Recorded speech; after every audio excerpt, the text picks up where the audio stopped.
Thank you all for your patience. We're still getting set up a little bit, so give us just a couple of minutes.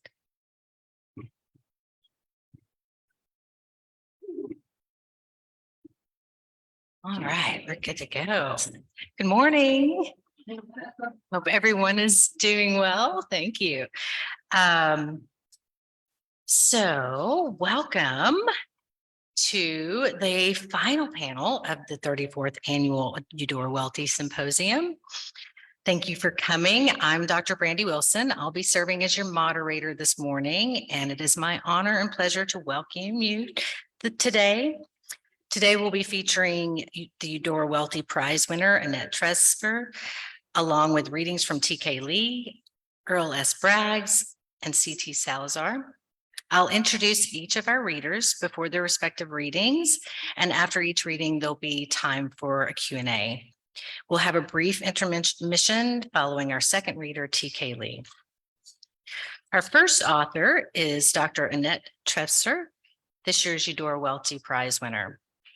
As many of you know, each year, Mississippi University for Women and the University Press of Mississippi collaborate to award the Welty Prize for a book scholarship on women's studies, Southern studies, or modern letters. Prize-winning manuscripts often have combined all three of these. Dr. Trefzer's Welty Prize-winning study, Exposing Mississippi, Eudora Welty's Photographic Reflections, is the first book-length critical study of Welty's photographs in the context of Depression-era Mississippi. Annette Trefzer is professor of English at the University of Mississippi, where she teaches classes on 21st century American literature. She loves collaborative and interdisciplinary work. Her scholarly work falls into three categories: the intersection between Southern and Native American studies, which led to her first book, Disturbing Indians, The Archaeology of Southern Fiction. The second, intersections between the U.S. and Global South, which led to a sponsored university working study, collaborative articles, and a published volume on Faulkner and the Global South. And finally, intersections between verbal and visual culture. She owns a small art gallery in Water Valley, Beaux-Arts Gallery, where she recently curated a photography show on James Meredith for the 60th anniversary of the integration of the University of Mississippi. Trefzer is the co-editor of several volumes of critical essays on William Faulkner. With her colleague Jay Watson, she is currently working on a new volume in the Faulkner series, Faulkner, Welty, Wright, Mississippi Confluences. She has published several essays on Welty and is the past president of the Eudora Welty Society. Internationally known as a writer, Eudora Welty has been noted to be a talented photographer as well. In Exposing Mississippi, Eudora Welty's Photographic Reflections, which was published this year on Welty's birthday, April 13th, Trefzer features and explores over 80 images, including some never before seen archival photographs, and draws on over 300 more. Through these selections, along with Welty's writings on photography, Trefzer elucidates Welty's photographic vision and explores questions surrounding Welty as a photographer. I'm excited to experience a peek into this riveting study firsthand. Please help me welcome Dr. Annette Trefzer.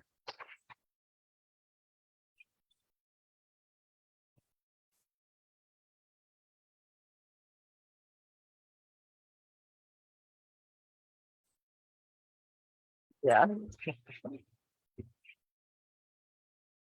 Good morning. There is nothing more exciting than a riveting academic talk on a weekend morning. PowerPoint too. So thank you all for being here. Thank you for your lovely hospitality. I am so honored to be this year's prize winner. I couldn't be more excited to stand here at the university that Eudora Welty attended and give a talk and talk with you all. It's been a wonderful conference, a wonderful symposium. I've heard so many awesome readings. I feel emotionally enriched. I feel glad in my heart. I feel glad for all the new friendships that I made here. So thank you to all of you. Thank you for your hospitality. So here comes the scholarly PowerPoint. Okay. Okay. So I take the title of my book, Exposing Mississippi, Eudora Welty's Photographic Reflections, straight from the author herself. So Eudora Welty said, if exposure is essential, still more so is the reflection. So my book centers on Eudora Welty's photographic representations of Mississippi.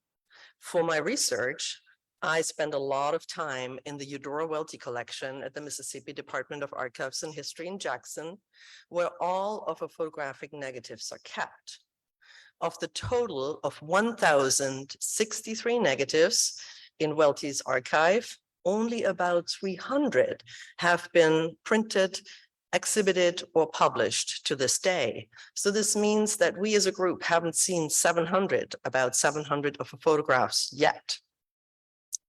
I was curious about the totality of Welty's photographic work, and I am excited to share some of her photographs in this book that have never before been published. My book sets the stage for understanding the historical significance of Welty's photography of locations. I was really curious about what is Mississippi to her. Although Welty traveled to places outside of Mississippi and took photographs there, including trips abroad to Mexico and Europe, visits to New Orleans, San Francisco, Charleston, and New York, she concentrated her photographic efforts on her home state. About 80% of the photographs are taken in Mississippi during the 1930s and early 1940s, at a time when President Franklin D. Roosevelt famously labeled the South the nation's #1 economic problem. A largely agricultural state, Mississippi had been a problem long before the Depression began. It was a place where social segregation was inscribed in the landscape and where racial ideologies were institutionalized in public space. So Welty's photographs taken in Mississippi are invariably in conversation with the particularities of the place, including notions of Southern exceptionalism, regional and racial objection, and anti-modernity, whether that's real or imagined. So I want to also say something about photographs in the 1930s. I learned so much.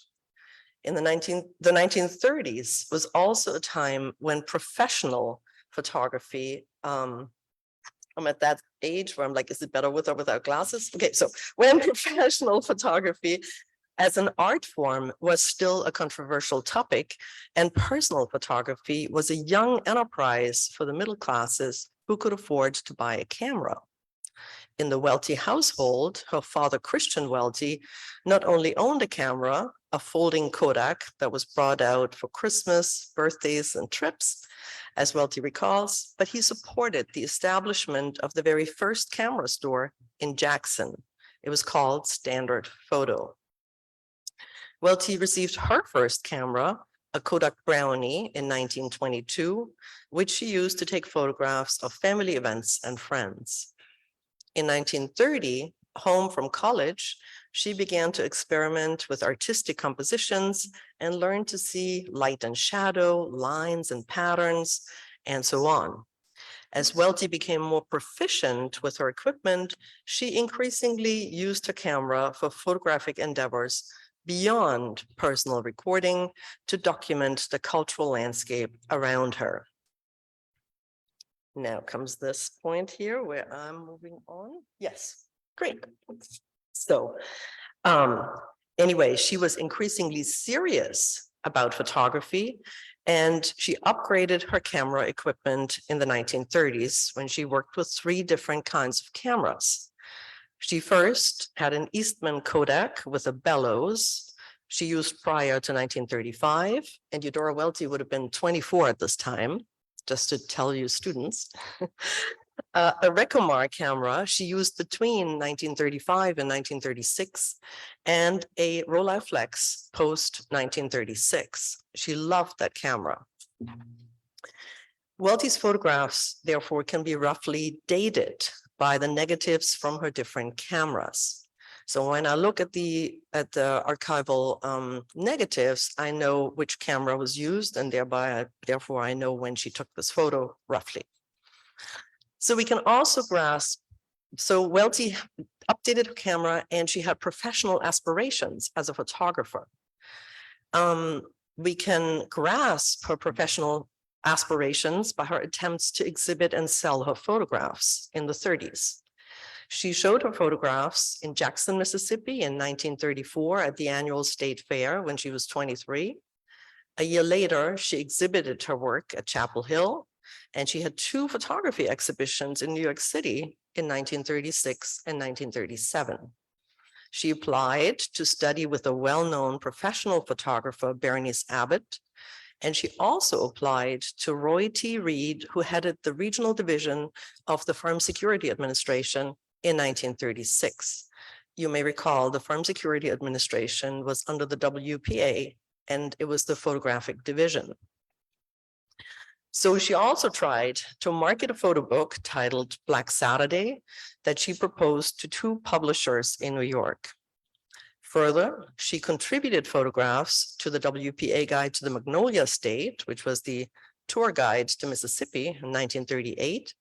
And she had photographs in Life magazine and Vogue. Get this. So, however, it was not until 1971, when she published her first book of photography, that she received recognition. Let's talk about that. Eudora Welty's One Time, One Place, Mississippi in the Depression, a snapshot album, revealed an accomplished photographer and started serious critical considerations of her visual art. Welty's first photo book garnered positive reviews and an invitation by the director of photography at the Museum of Modern Art, John Sarkowski. That's him. He was the visionary curator who set the course of both photography history and photography appreciation in his 30-year career at the Museum of Modern Art. He is widely acknowledged as the curator who almost single-handedly elevated photography's status in the last half century to that of a fine art, making his case in seminal writings and landmark exhibitions.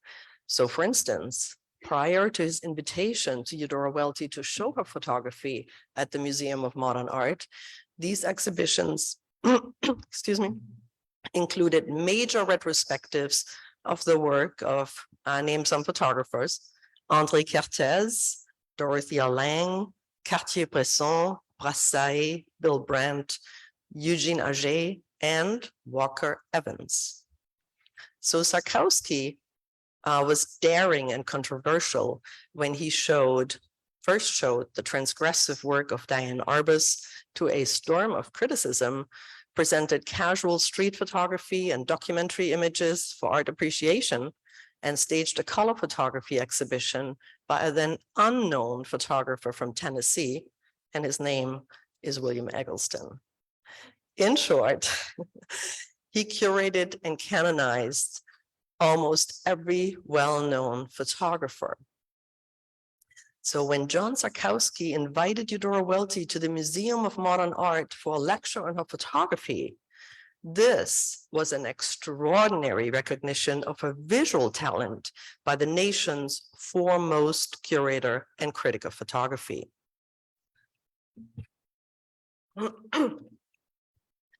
Giving directions for the lecturer, he wrote, "It would be good to hear you read some of these pictures, indicating what is in fact described in them and what might be inferred from them and what existed in the subject that is not visible in the pictures. What photography is really for and is still pretty much of a mystery, even within the trade, especially perhaps within the trade." And answering Welty's worries about the quality of her photographs, he assured her, "I do hope that you will not spend time worrying about not being an expert. I've known lots of experts. I'm even one myself, and can therefore say authoritatively that photography is so rich, so complex, and so simple that no one understands it at all. For all of us, it is a tabula rasa." His assessment of photography, shared informally and frankly with Welty, is corroborated in his influential book, Looking at Photographs, 100 Pictures from the Collection of the Museum of Modern Art, the 1973 study that defines the history of photography as a specific disciplinary enterprise.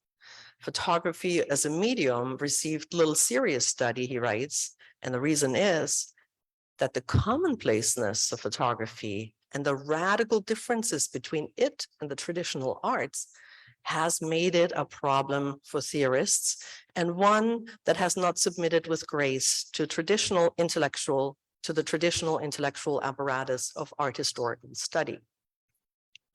So in defining the history of photography, Sarkowski felt he had to look both back and forth all at once because photography had grown like an untended garden, a metaphor Welty would have really liked, she liked, by which he meant that several generations of photographic thought have existed simultaneously.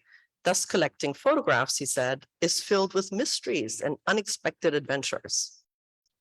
So from his vantage point in the early 1970s, much remained to be discovered, for instance, about 19th century photography, even as the medium was constantly developing in the present. Think about photography today.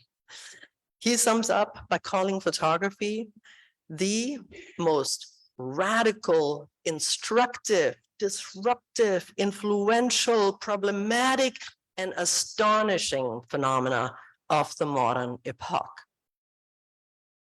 So when I found that quotation, I was very happy. In my book, I show that Welty used the radical, instructive, and disruptive potential of photography as art and social commentary to offer her own unique vision of the economic, gendered, and racial history of the South. She sees the medium's influential power to intervene in conventional ways of seeing, that is, seeing the people and the places of Mississippi. She was aware of the problematic dimensions of photography for propaganda and advertising, but open to new technologies of vision.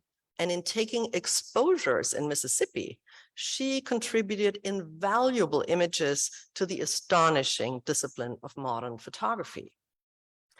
So Welty began photographing in Mississippi at a time, the 1930s, when photographies first found their way into the Museum of Modern Art. The museum acquired its first photograph in April of 1930. It was a photograph by Walker Evans. And that sort of, the first exhibit actually opened, was titled Photography, 1839 to 1937. At the time, it was curated by Beaumont Newhall, famous art historian, and that sort of began the museum's coherent commitment to photography. So when Welty published One Time, One Place in 1971, the same year Walker Evans had his retrospective at the museum, and Depression-era photography underwent a major reevaluation. In the wake of the Walker Evans exhibition, Welty showed her photographs taken during the Depression in the Museum of Modern Art lecture series, Photography, Points of View, in November of 1973. She selected 32 photographs from One Time, One Place and included comments from the introduction to her book and her lecture. Long opening section, but it's sort of important to what I want to say. I begin with this nexus of events to highlight the national recognition that Welty's visual work and its intersection, I begin with this nexus of events to highlight the national recognition of Welty's visual work and its intersections with major moments in photographic history. I also wish to emphasize that the photographs Welty took in the 1930s and published beginning in the 1970s bracket and frame her career as a writer. So to say it more simply, what comes first and what comes last is Welty's photography. I offer this trajectory as a correction to the idea that Welty took some snapshots before she found her true calling as a renowned fiction writer. My work treats the photographs not as a prequel to her vocation as a writer. Instead, it is invested in understanding Eudora Welty as a photographer, whose art offers a passionately political vision of life in the South. So, yeah, that term snapshot has misled a lot of people, is what I want to say. Let's talk about snapshots for a moment. When Welty published One Time, One Place and decided to call it a snapshot album, she chose the term snapshot for images that froze the fleeting encounters with her subjects, the majority of them African American, snapped quickly to capture the gesture, the situation, the connection, the moment. She writes, "You have to know the moment when you see it. The human face and the human body are eloquent in themselves and stubborn and wayward. A snapshot is a moment's glimpse into what never stops moving, never ceases to express for itself something of our common feeling. Every feeling waits upon its gesture." The snapshot, I suggest, is intimately related to the ways Welty approached her subject matter. In the segregated South of the 1930s, it was a fitting practice for approaching subjects and documenting a cultural landscape that was part of a tightly controlled visual regime. That's a fancy word for saying it was tightly regulated who could look at home at that time. By the 1970s, it had become a fitting term, snapshot, by which Welty signals a directive for looking at her photographs and evaluating their aesthetic. So Welty's term snapshot, let's see, what's next? Yeah. Welty's term snapshot has often been taken to express the modesty of an amateur photographer who was really a writer. However, Welty was interested in and informed about photography and chose this technical term with insight and strategic purpose. The snapshot is less overtly didactic than documentary photography. It has more in common with street photography in the sense that the photographer approaches people and places in an open and spontaneous way. Clive Scott writes, "If documentary photography is a restabilization of being, freezes being, however fortunate or unfortunate, and it was unfortunate during the Depression, street photography is about eventfulness, either in the subject or in the eye. The street photographic eye is drawn to moments of encounter, such as this one here, and wills a poetry into existence because its motivation is not investigative clear-sightedness, but curiosity." I believe the notion of curiosity fits very well with Welty's motivations for taking photographs. She said, maybe echoing W.E.B. Du Bois, it was to lift the veil, to part a curtain, that invisible shadow that falls between people, the veil of indifference to each other's presence, each other's wonder, each other's human plight. Welty's snapshot terminology also situates her photography at a distance from one of the largest photographic archives of the time, which was the Foreign Security Administration documentary archive. So Welty draws a clear distinction between her work and FSA photography when she prefaces her images in One Time, One Place by saying, "In snapping these pictures, I was acting completely on my own. They have nothing to do with the WPA." As I mentioned, Welty had applied to the Resettlement Administration for a position as a photographer, but was turned down. This means she knew, though, of documentary projects when she began her own photographic mapping project of people and places in Mississippi. So how Is that really true? Are Welty's photographs so different from the FSA archives? So that's my next question. How do her photographs compare to FSA photography? I would say Welty's archive of photographs taken in the South manifests similarities and differences with that very famous photographic archive. A major point of divergence is that Roy Stryker, who was the head of the FSA, sent his photographers out to document poverty and economic hardship, whereas Welty captured the poverty she encountered, but downplayed a polemical purpose for doing so. She said, "I did not take these pictures to prove anything." Yet, in terms of subject matter, there are many similarities between Eudora Welty's photographs and FSA photographs taken in Mississippi by Arthur Rothstein, Ben Shahn, Walker Evans, Dorothea Lange, Russell Lee, and Marion Post Walcott. Let's take a quick look.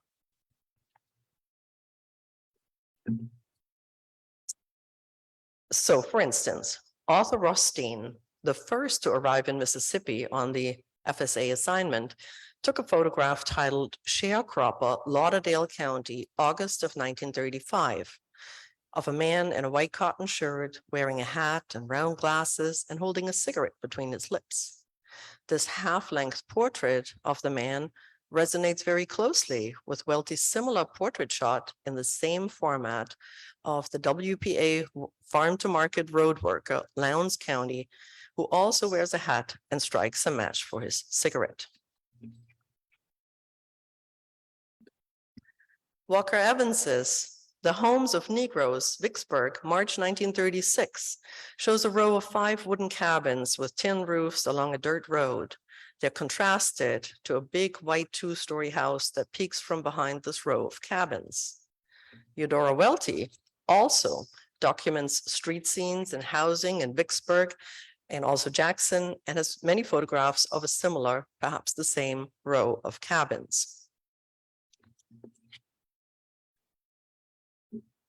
Like Dorothea Lange, who photographed pressing cane for sorghum in the Carthage vicinity in August of 1938, Welty includes an image of a similar cane press, making cane syrup, Madison County, in one time, one place.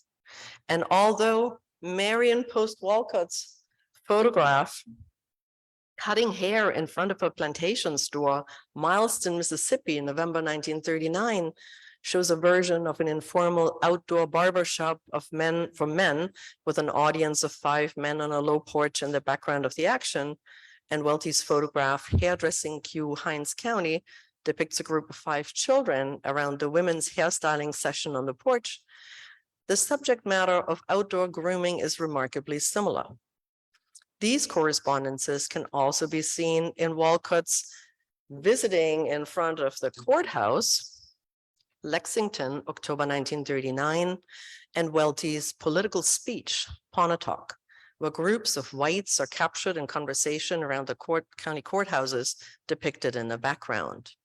In each case, the subjects gathered seem unaware of the presences of the female photographers who catch them from the back. These and many other visual and thematic correspondences between FSA photography of Mississippi and Welty's photographs might exist in part because over the years, Roy Stryker, who was in charge of the FSA, broadened his agenda from strictly recording the performance of the agency to documenting America more generally. Art historian Patty Carl Black suggests that invariably, as the photographers traveled around the countryside, they began to record extraneous things, places and people that interested them, amused them, or moved them. Undeniably, some of her images, especially unpublished archival photographs, correspond in many thematic ways to FSA photographs taken in Mississippi. However, for my final example, I want to highlight the difference of Welty's photographic style. And for this, we're going to come to a cemetery this morning, and it is the Crystal Springs Cemetery. Let's see. We go to the cemetery. Okay. Welty's interest in Mississippi's cemeteries. Have you all been to cemetery? There's so many beautiful country town cemeteries with lots of 19th century markers. I enjoy strolling. Anyway, Welty's interest in Mississippi cemeteries originated with her proximity to and familiarity with the Jackson Cemetery. That cemetery is called Greenwood. She recalls, "My family were not old Jackson, so I had no kin buried at Greenwood Cemetery, but I grew up near it. It was the view from the sleeping porch at our house on North Congress Street. We could look right down on it. I used to go over there and play." Her early familiarity with the cemetery as playground is a helpful metaphor for understanding her photography. From the beginning, tombs and cemeteries were included in Welty's vision of the Southern cultural landscape. The Welty Archive holds 142 photographs of cemetery monuments, and Welty published 107 of them in her last book. That last book is called Country Churchyards, and it came out the year before Eudora Welty passed away. It came out in 2000. Many of these photographs, so many of these photographs of cemeteries were taken in the mid-1930s when Walker Evans and Eudora Welty crossed paths in Mississippi in the Crystal Springs Cemetery. I was like, what? So Evans was on photo assignment in Mississippi in December of 1935. And during the first 3 months also of 1936. While staying at the Carroll Hotel in Vicksburg, he took several trips and discovered the cemetery in Crystal Springs that Welty had also visited. There, Evans photographed the monument Mott in December of 1935. Around the same time, Welty took her photograph of Mott and several other monuments. So Welty and Evans were both drawn to Mott. Finally, here comes Mott. Mott, a unique statue of a young man sitting with his dog on top of a tombstone. Welty first photographed Mott, the Mott grave marker, with the Recomar camera she used between 1935 and 1936, and then again with a Rolleiflex after 1936. Welty no doubt saw the powerful theatricality of the pair sitting on the square base of a raised grave titled Mott, engraved with the dates 1870 to 1896. Here, the young man sits in a watchful but relaxed pose with his arms and legs crossed. His hunting dog is lying down, curled close to him, but his head is lifted and both are looking in the same direction. The shot of the monument conveys that the pair is physically and spiritually close. The sculptor's attention to detail is lovely. You can see the buttons and cufflinks on the shirt and the wrinkles of the suit jacket. The dog is wearing a collar and his right front paw is ever so slightly curled around the top of the slab. That just got me. Welty took the photograph from a low angle and a perspective that makes both figures look off into the distance on the left. The pair is framed by a church and a building in the background, none of which higher than the nose of the dog. The sculpted portrait commemorates the bond between the young man and his dog in a strikingly casual, everyday life pose.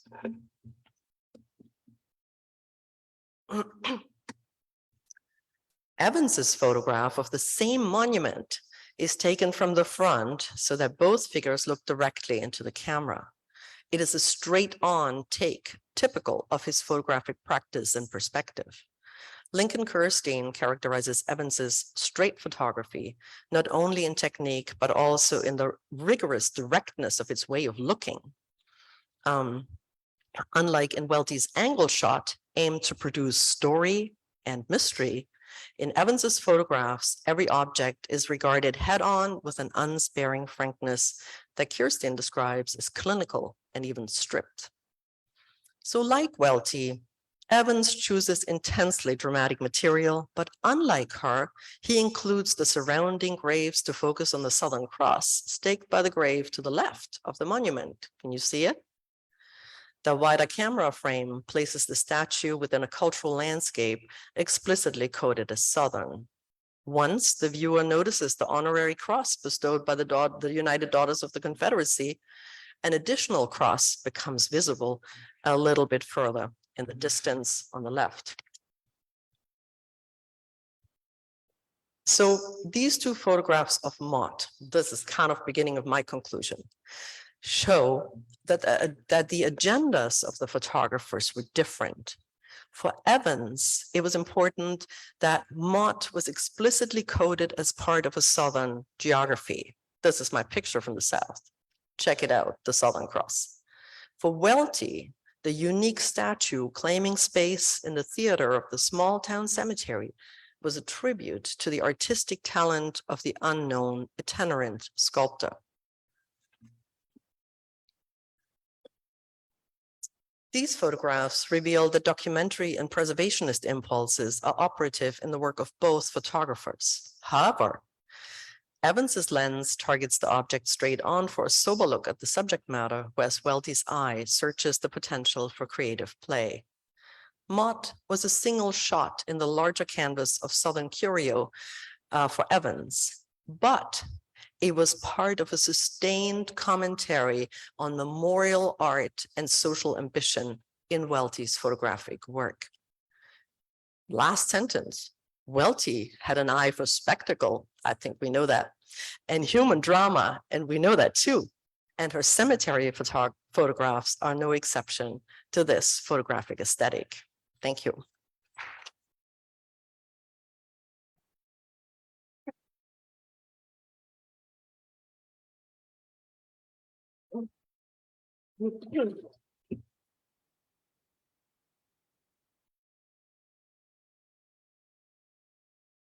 I'd be very glad to answer any questions that I hopefully can answer. I had so much fun with this project, I need to tell you.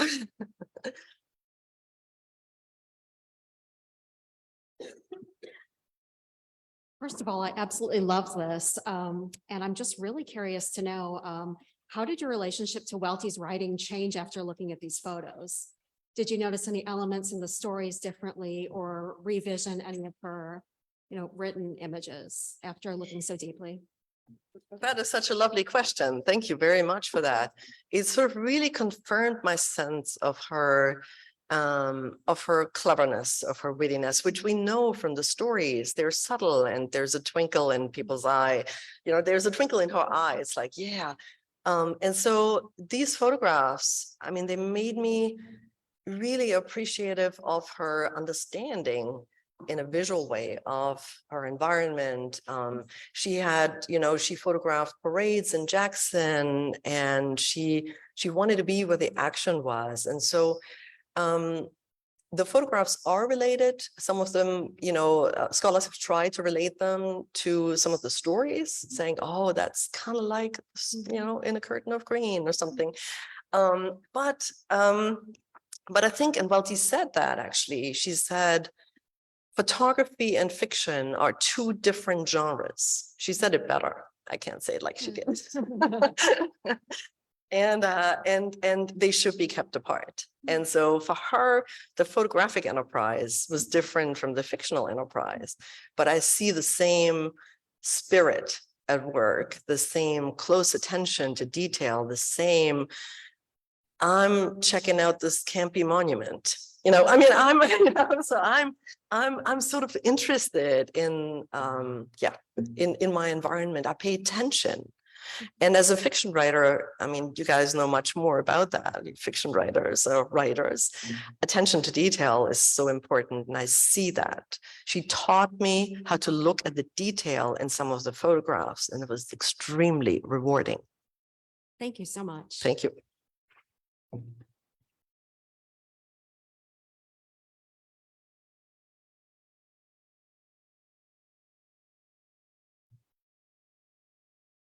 Good morning. Hi. So I'm here with some young photographers and I wanted to ask, like, when you went about like you had such interesting, like you said, attention to detail in the photographs and the differences and like discerning the differences. What would you say, like, to a young photographer or someone who's interested in photography? Like, how did you cultivate that practice as a scholar yourself to really paying attention to all the details that are present in a photograph and being able to discern the different techniques that are being used? So two things. Good question. Thank you so much. First of all, I had to learn a lot about photography. My home is in a literature department. And so I think maybe out of desperation, I was like, let me begin by describing what I see. I think it's so important to see and then to say, what is it that I just saw? You know, so that is the reflection part that Eudora Welty talked about, exposure and reflection. And so I would encourage young photographers or people who make looking their work to look carefully and then reflect. And it's in the reflection indeed where the depth is. The other thing is we think of photography as a two-dimensional kind of thing, you know, but under every photograph is the deep history of the place that is being photographed that is never the same as at the moment when it is photographed. So it is ephemeral, so it's already almost over by the time we took the photograph. So I would advise a young photographer to look around and see what is there, because know that it'll be gone. It'll be gone. So catch it. It's this ephemeral quality, as I said. Look at the details, catch it. Yeah, don't be afraid.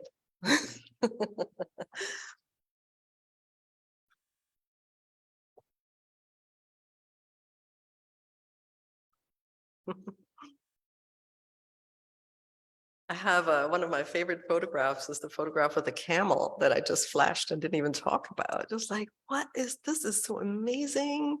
It's a moment of contact. It's about barriers. It's about coming together. It's about wonder. It's about a camel in the middle of Jackson. That was Welty's thing. Yeah.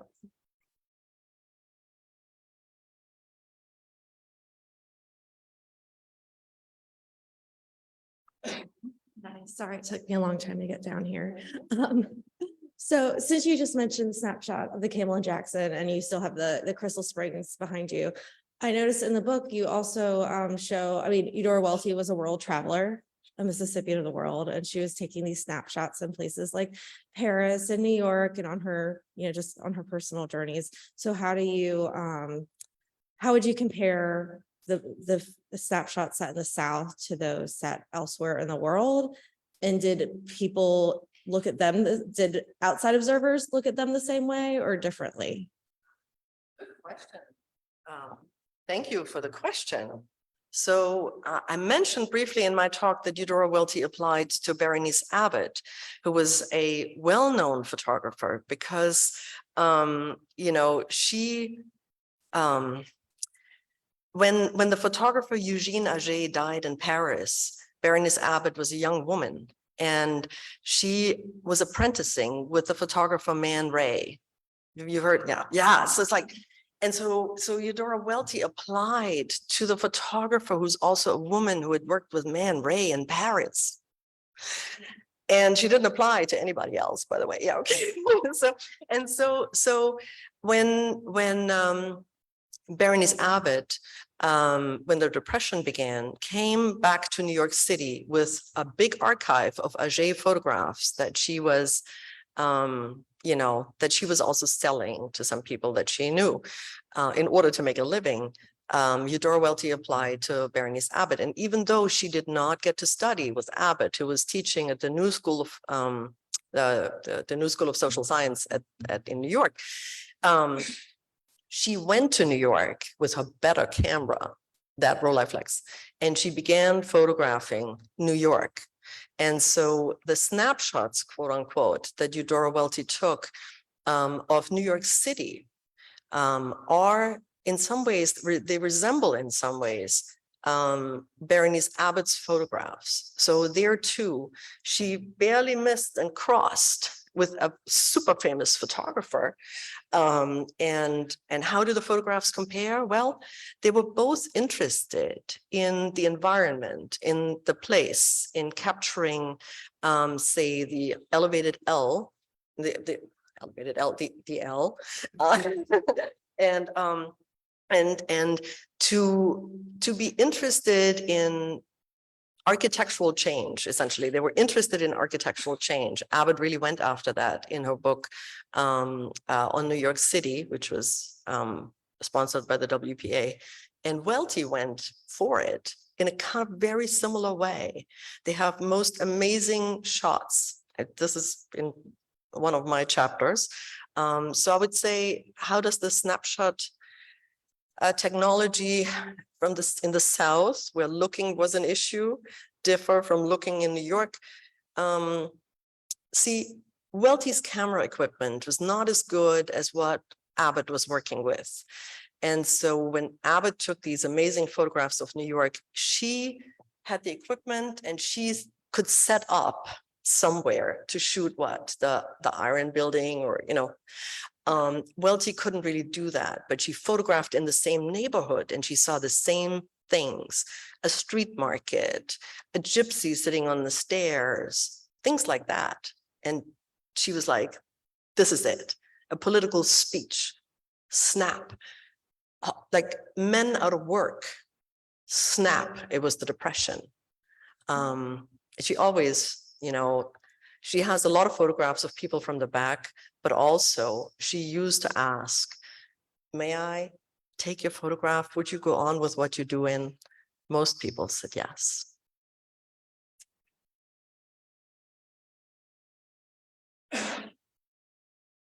Yeah.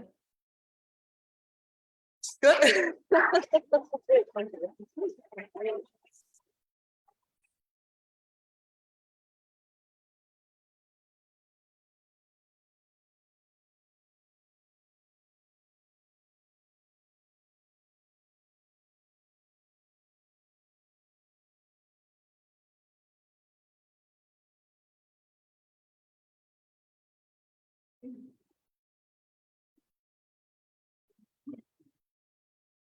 All right, thank you.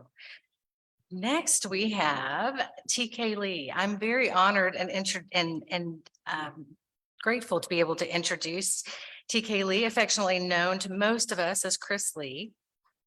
He was born in Charleston, South Carolina, but reared mostly in Mississippi. Lee is a founding faculty member of our low residency MFA program in creative writing, and he also teaches in the MFA in theater education program here at the W. A quintuple threat, maybe more, definitely more. Lee is a poet, fiction writer, playwright, actor, and director, also a visual and tactile artist. I've had the pleasure of witnessing this visual work in the making firsthand, and it's truly an inspirational experience. His writing has been awarded the Hickson Memorial Prize, the William Faulkner Literary Prize, and the Tennessee Williams Literary Festival Award, among others. Lee's recent plays include Paper Thin and Bob and the Tree. He acts and directs for Starkville Community Theater as well. Lee returns to the symposium with his second collection of poetry, Scapegoat, The Next Poems, the sequel to Square a Circle, to Square a Circle, which notably is now available in audio format. Scapegoat speaks to us from the same unnamed narrator introduced in his first collection, but this time revealing a more intimate and vulnerable portrait. Described as a Southerner's Odyssey, one reviewer notes, and lines that sometimes read as an ecstatic romp, sometimes a heartbreakingly tender revelation, Lee has given us poems in which we can so clearly see ourselves. Lee even says of himself that he may not always tell the truth, but he never fails to tell the story, which is kind of the truth all on its own. This collection tells a story, a truth about love in its many forms, through a narrator facing what Lee calls the hardest truth of natural law, that to fully live, one must finally leave. And then, like the prodigal son, give in and return home to learn that giving in is not the same as giving up. As he is no stranger to the stage, I cannot wait to experience the life of this collection through Chris's reading. Please help me welcome my dear friend and colleague, TK Lee.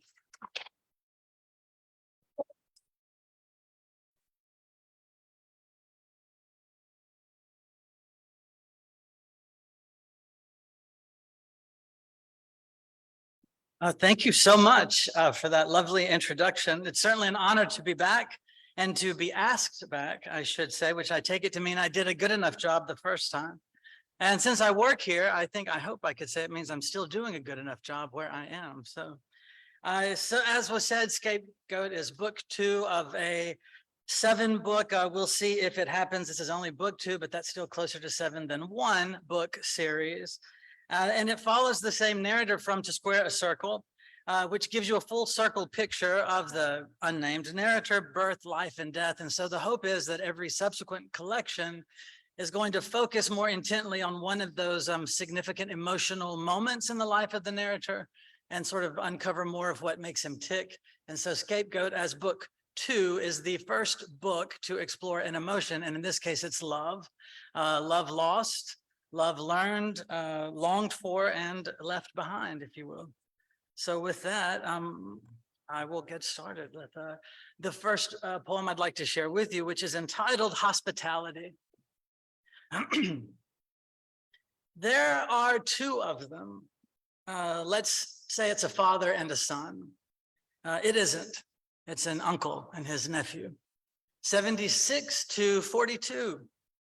Such a distance hangs on every word. Here are 2 men thrown a life of never quite knowing his place, which chair at the table to sit in, what to do at night with the curtains. These men, though, appreciate that distance is measure, not fate, that it is not a game of counting years leaving to years left. In the back right corner at the window in the hall facing what's left of the silo, the carpet, loose, came up on the back of a hill, felled the uncle to his knees in the broad daylight. Their dog and pony of it's not the old that want to leave the young, a point less dynamic in the bright of new worry. What would find its way back to the middle? What found its way back was a mess. The house, a curiosity now more than a comfort. The nephew now little by little stoops his shoulders, crying uncle, aware at how often they make the same faces about the same things. They have come to make nothing but faces, in fact. It is this recognition that places each man unapologetically beside what he knew of loving, besides what he knows of loving now's scheduled appointments, scheduling appointments, landline in the waiting room, a nurse's name, another nurse's name, another nurse's name, another, enough to keep each man make believing that soon they'll be back to the coast this summer. Come fall back to the mountains, camera in hand, collect a leaf as it turns when we go. Consider the grains of sand when we go. The necessary lie of a photo is that it will be the good one. A boast of leaf and mountain, a brag of coast and sand. They never got a good one though. The ones they do have are all the same. An older, olding man, a younger man, half a smile on each as they prostate in Meridian, heart to Jackson, lung at Tupelo. These 2, like father, like son, in a house made of corners, they've been waiting their turn to speak like this since it was 36 to 3. Thank you. That might be the happiest poem, so I'm glad you enjoyed it. The second one I'd like to share with you, just a brief, tiny bit of context, is in the style of an ekphrastic poem. I am a huge fan of Auden, and he wrote a very famous, a couple of poems, maybe you've heard of them. And this one is Musée des Beaux-Arts, which he wrote in response to Bruegel's painting, The Fall of Icarus. And this is my response to Auden's poem. Imitatio. But of indifference, wasn't he? No, yeah, he was. He was. Still learning, Bruegel, painting his fall of Icarus, wanting for the first time to suffer without some fool woman burning this or that dinner, or some fool man returning home with traffic late again for this dinner or for that leftover dinner or for something like dinner.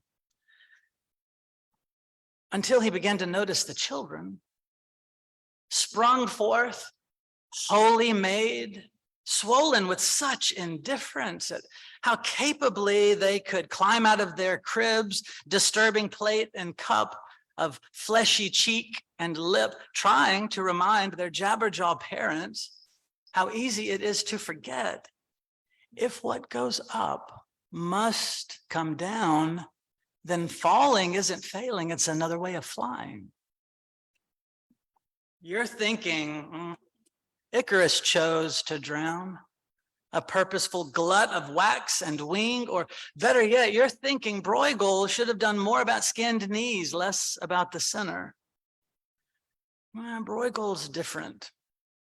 Bothered his brush can't pull but a glance from the budding callow head of the plowman, an offish man ignorant to his own age, who'd rather keep to his work instead, as if he can persuade Bruegel that for a grown man to stay the course, he has to let Icarus's sop into gobs of boiled feathers, each a lesson learned and every one in front of his own face.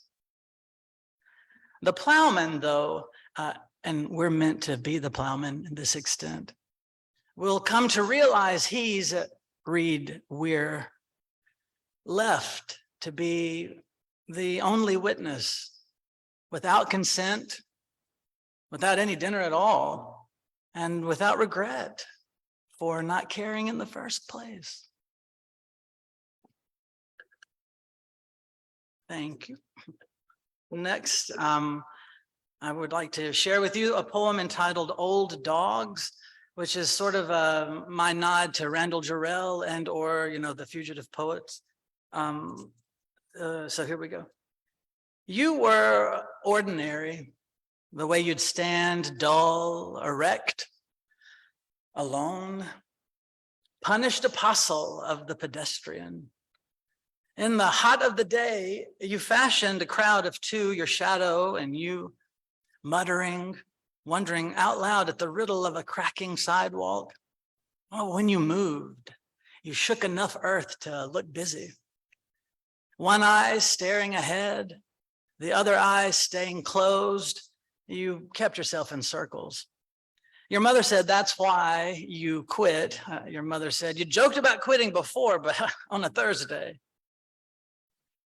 Arms akimbo, legs scattershot against that Prussian beard. You lay there, deaf to the hanging on world, while in the street beside you, every other church child who had long been warned not to listen, listened.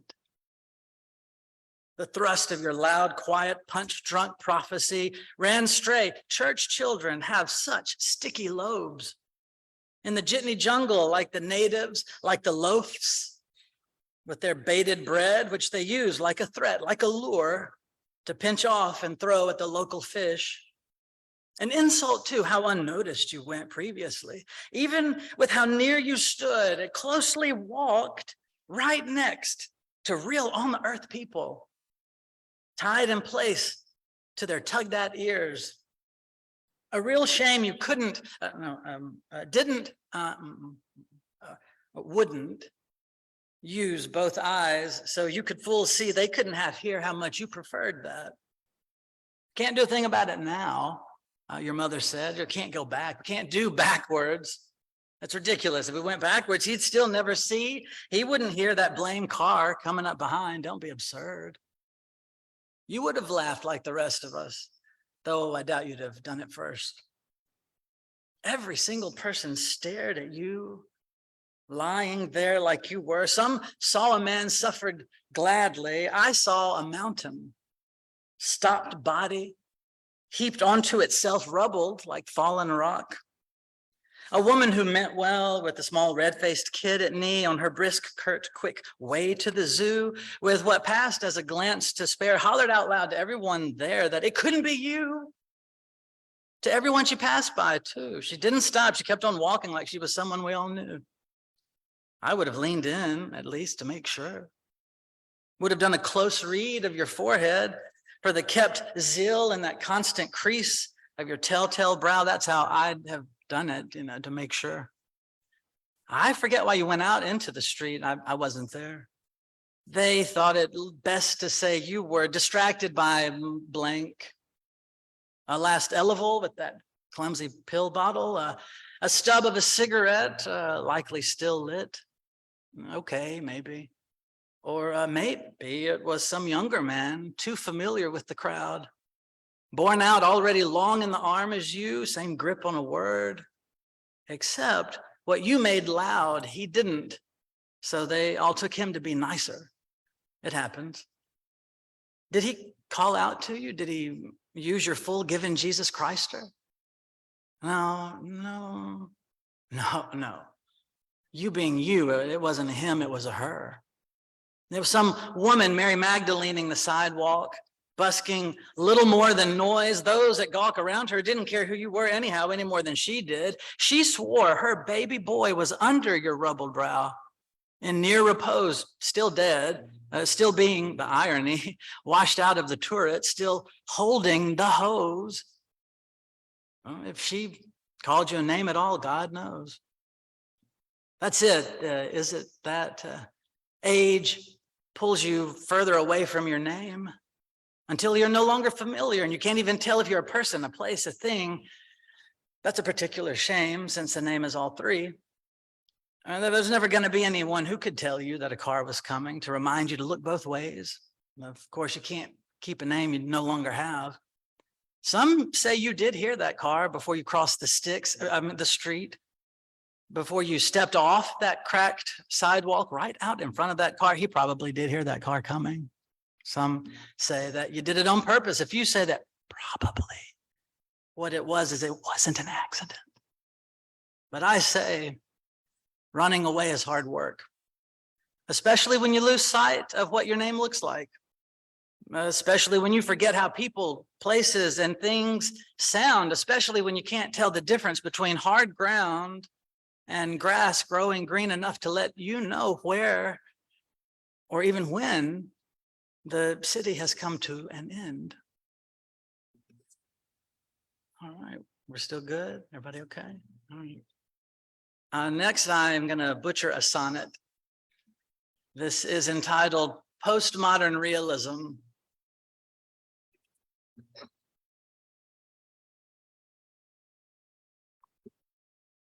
Here's what we know so far. That same punishing quiet came, well rehearsed, with the same cue of too dry, no flavor, undercooked, a start toward the same warmed over punchline made worse beneath that fist, full of man, but not manners. So, well, there goes the plate. But the dishes do get put away. Yes, checkmate. You've gotten very good about not leaving a mess. Your trick is to treat a handshake like a handcuff. You keep the curtains pulled. Next door, they could have seen us. I tell you my dream where the curtains rip apart, having had enough of me trying to keep the peace or the table between us. You don't listen. You settle in after the second plate like clockwork, which always reminds me first, Judas ate.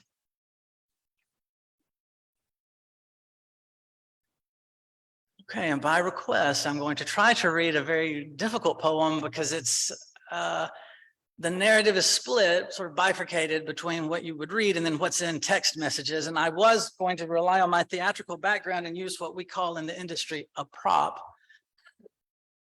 But I have forgotten to bring my cell phone, so use your imaginations. Oh, that's okay. Thank you.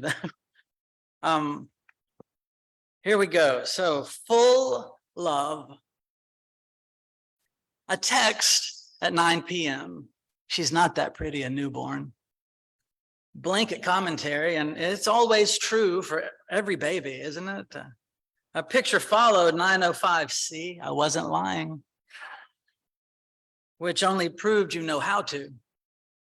That picture, I laughed. Hard enough, I had to pee. I had to peel myself away from the couch. We keep it too hot in this house. How do you never stick to the couch? I tried to make up a joke that would end with, well, at least it's nice to be wanted. But I quit halfway into it because I'm no good at jokes. I laugh in the wrong places. I punch the wrong lines. I made another drink while I was up, and then while I was up, I made another drink. All the while knowing the sink was full of every other glass left unwashed, so I picked one up, rinsed it out, pretended it was brand new. I wanted ice, all the while knowing that the ice maker was still broken, so I told myself I still didn't need any ice, pretended there had never been any ice too. I wanted aspirin, Tylenol, ibuprofen, all the while knowing there was no aspirin, Tylenol, ibuprofen, so I decided to have a headache because that was what I had to do. I leaned against the kitchen island and wondered at the number of other ugly babies I had ever seen. I was surprised at how many I came up with. It was all of them, which is what I thought. I tried to think next of the ugliest, squatting on the floor of the pantry, hungry for a house, brined and home. Oh, what was ugliest anyway, really? I looked up, I was at the refrigerator somehow, only to realize like that, I was late for work now, late for work again, I should say. I hate that I depend on you to frustrate me into being necessary.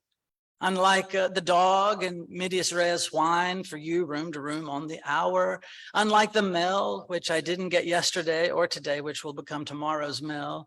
Unlike the clothes that I put in the washer that I will wait too late to put in the dryer. Unlike the line between help and helpless has always been there if you know how to spell. Which is why I am not surprised when I find you ate the last of the chicken fried rice. I am surprised I didn't starve to death. I am not surprised when I find you used the last of the almond creamer in your coffee for the 2-hour drive down. I am surprised I didn't die of thirst. I am not surprised when you aren't in the orange swivel playing words with friends by yourself in the room we don't sit in without good company. After all, you're out of town, but I am surprised it took a moment for me to realize why I can't recognize the house anymore. Which is why I might as well be the knock at the door. I might as well be the good company kept waiting. I might as well be the room we don't sit in. I don't like being lonely. I like being alone. You used to know the difference. Another text at 11, some things never change. I always lose and sorry. Another text at 11, and before I could reply, another at 11:03. At sorry, autocorrect. I lost at sorry, my sister and her board games. Before I could reply, you again, ellipsis. I hold a wasted breath. At 11:07, she's not going to breastfeed. Then at 11:08, I'm coming home Thursday, not Friday. 11:09, 11:10, 11:11, 11:12, 11:13. You said nothing and nothing again at 11:14. I was giving up and getting up when at 11:15, there came your familiar ping, ping, ping. The iPhone, as lit as I was, and me at the end of a string you forgot you tied to your finger. I hadn't seen the cats in 2 days. Hey, I was reading that biography on Walter Anderson. Babe, hello. This morning, he tried to tie himself to a hurricane. Are you there? I didn't even wonder at why he would do that, so I stopped reading the book as a courtesy. Hope. Now, Thursday seems as far away as you do when you're here. Are you okay? Went okay, Meredith? Is that okay? Okay. All right. Well, I have just two more, if you don't mind. This next one, I'm just going to read the four smaller sections. There is a title poem, of course, to Scapegoat, and it's a very long poem, but I will just read the four little sections of it, and each of them are titled. The first section I will share, section 2, is entitled Let Loose in the Wilderness. We got as far as town. We found neighbor with neighbor, arm in arm, reaching without making effort, unlike us. In the surprise wet of that Monday night, breaking December bread, crumbed into a Christmas parade of pageanted necks to faces, from the fat back of a borrowed pickup truck to the rigged bone of a tractor ankle, waving everywhere up, waving everything down. The street full. Children were where children went in their hurry of hurries to yell their yells, to scream their screams. And you didn't move a muscle, worn down without worry. Homemade floaters throwing half-cracked peppermint at the bystanders, at the off-lookers, all thin-eyed, all wide-lipped at what was already there. Bank, courthouse, post office, church, as if this was the first bank, courthouse, post office, church they'd ever seen. As if they'd never even seen before, all thin-lipped, all wide-eyed at what had always been there, way before them, back then, but they were here now, see, waiting, ready, available, in front of the bank, across from the courthouse, right on the corner of the post office, next to the church, beside the yous and thems and hims and hers, matting the crowd into outliers, each bedded to the same bad habit of hiding their grocery store grief in public, plain sight wholesale, mea culpa out loud, not bothered by, and despite the fact that this will not lack the luster of the glad fool who suffers more, each one has and proud. They have yet to learn that the great disaster isn't in giving the apology, it's in accepting it. It's not in forgiving, it's in being forgiven. That's why I don't wave. No, because section 4, a thing whose time has come. Because pressed coconut water is for sale for $5 in West Point, Mississippi. Because it is pressed coconut water. Because it is for sale. Because it is $5, because it is West Point, Mississippi, is why. You find $5 ridiculous for water. I try to turn away, to not be seen, as the fault of the small town is that everybody looks the same direction as everybody else, and then stops. And that is how a round world goes flat. And that is how it stays flat. I wish you could see that when you slapped my mouth, when you yelled back, we do not. When I agreed with you, it was because sometimes you kept your eyes shut. Section 6, the danger of a little knowledge. Because where once stood a house, or no, look, I'll say it, a home has fallen, spoiling the stitch at the brick, staining the want of second hand-me-down clothes, stuttering the seam in a quiet fence, settling old scores on its picnic dirt. How the home was every bit its worth of it, held hostaged by the spreading tallow of a week-long week smeared across even the stock victories, begging a myth, if it's a cup of brought coffee, if it's the borrowed heating pad, if it's the noise of you snoring again against the noise of the dishwasher, if it's the truth you wanted, you didn't, but what that did, I don't know, does, see, now is it makes work where work doesn't belong, in a bedroom, but also at a kitchen table, but also in our bedroom, and also at our kitchen table. It makes work a habit, even out of habit of having to remind yourself to be still,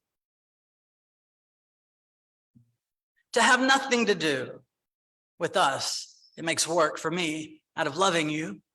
And it is foreseeable, and it is a problem. And it is a much wider than the press of a place like West Point, Mississippi, or the shock of $5 water. That is not the threat at this door. And the last section, a ghost at feast. What's more is further down the road, the few cars there have stopped. making room. This Christmas parade, all the floats, after lining up, bragging as they must, necessarily shrouding as they must, swaddled in the colors of the gossip of Christ. I saw you standing by the church steps, idled and upset at the high school band marching past. Even your khakis looked bothered. And I wondered at who the hell you thought you were in that particular moment, so put out by the crowd, the noise, the very idea of such as you seemed when we both knew you to be a man who'd expect pressed coconut water if all he had were $4 in his pocket. And then you saw me seeing you, caught me watching. A whole round minute, we were the full display through the clarinets, the saxophones, 1 minute, 2 minutes. You had your hands in gloves, 3 minutes. As we slipped between the trumpets and trombones, 4 minutes. I had my hands in pockets, 5 minutes, past 6 minutes of us in such detailed noise on full display, you in gloves, me in pockets. And that's exactly how we stayed. And then my last poem to share with you is entitled Trespass.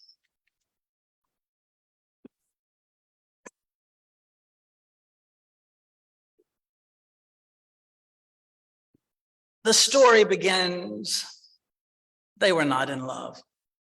They were not that kind of story. The good ones are written only once.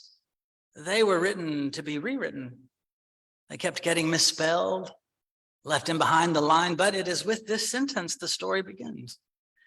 They were whole and lovely men, or a couple of clever stand-ins. They didn't mind. Well, isn't that the tragedy, people say? People say, that's just the way it goes. No, that's just the way it starts. The way it goes, yeah, that's comedy. Here are two sufficient and nice men necktied to 1,000 mosquitoes. They couldn't see to count how many Canada geese, how many deer acred in the way back, where some evenings would appear incredibly too soon to greedily close out the remainder of a good day. They changed the subject, sitting near as they could to each other's quiet, each in his own private gloaming. It was that moment where the one in the glasses recalled the barbed wire tear to his shirt, where he'd been rambling on about Dunn's, My Last Duchess, and had told the one with the backpack that he hadn't been heard. It was dulled, the barbed wire. And then how he'd said, oh, no, Keats, hold on, wrote My Last Duchess. And how after that he'd said, then Browning, God, Browning, not Keats, not Donne. It was that moment when the story begins. These two clean and decent men had enough. Perhaps they saw in each other too much of what could be better kept hidden. That dumb show of one wasting time to be the lover, one to be in love.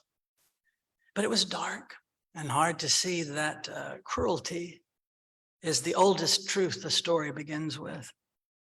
One man staring at another man's back, both politic to the finest point, both stumps, both stiff-necked as a root hewn into the front door shape of someone else's home, with dog at hill and bone. He stares, but this time he stares back. He knows that he knows. No story has two heroes. Thank you.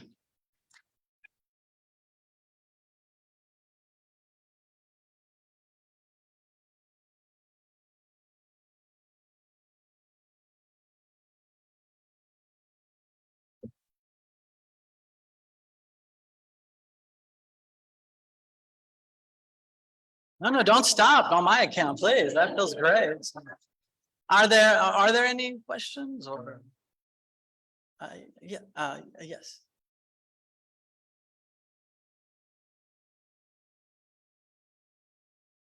Make it an easy one.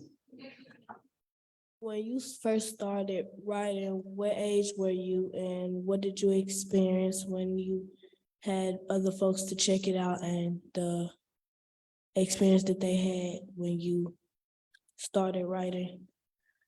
Well, the very first poem I ever wrote, I was 11, and I was at my grandparents' place, and I had sat down to write a letter home to my uncle who raised me, and instead out came a poem, free verse. Very impressed with that fact at 11, but about a fruit fly that had landed on a banana, and then I ran into the front of the house where she had her quilting bee. And said, "Oh, I've just done something." And she told her, and she said, "Well, read it." And I did. And she was like, "That's amazing." Then quickly escorted me back into the kitchen where she had slightly mortified that I had basically told everyone she had rotted fruit on her in the kitchen. But I don't know what made me write. I'd never written a poem. I had done nothing really at that point. But I guess I would say as advice is just be receptive, be open to things in the world. Look at the small things and focus on them. I think a lot of times emerging writers want to make a big impression, which is great. But if you aim up here, you I think automatically try to write to the style of what you think the big is. But what seems to be more universal is to go small, is to be very specific and think about the world in the way that only you can see it and write from there, you know. And so that would be my advice. But I have never written about a fruit fly since then. So I don't know if that's good or bad, but 11, you know, it can start at any age. Beethoven started playing when he was 3, right?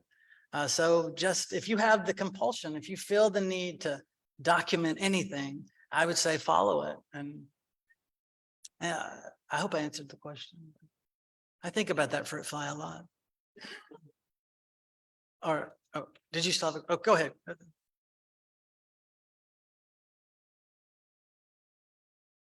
Okay, I'm curious to know how your theatrical background influences your poetry and how that influences your playwriting, how the two interplay together. Oh, excellent. A+, Brooke, A+. That's no, that's a good question. Sometimes I think I don't write poems. I think I write monologues, and I certainly know that is a part of the narrative poetic journey, is to write this sort of dramatic idea of a monologue. But I truly believe that we all pull from the same collective unconscious. We're all telling the same story. We're all different roads to roam.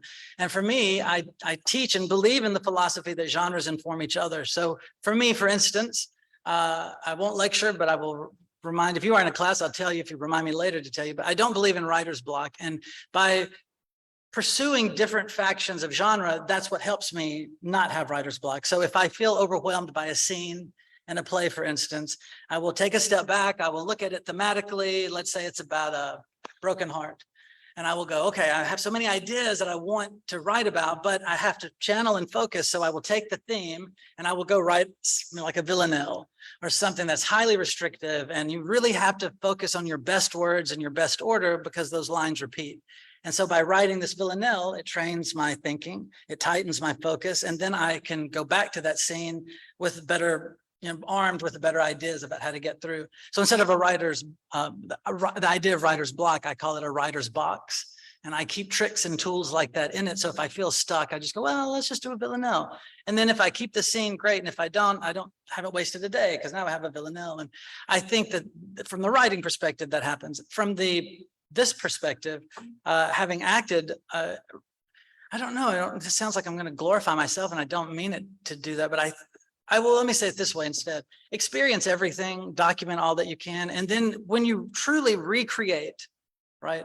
I think having had experience on what it means to have a cue, where it means to emphasize, that's, I think at the end of the day, that's where meaning is, right? It's in the implication, how you inflect, right? There's a difference in saying hello and saying hello.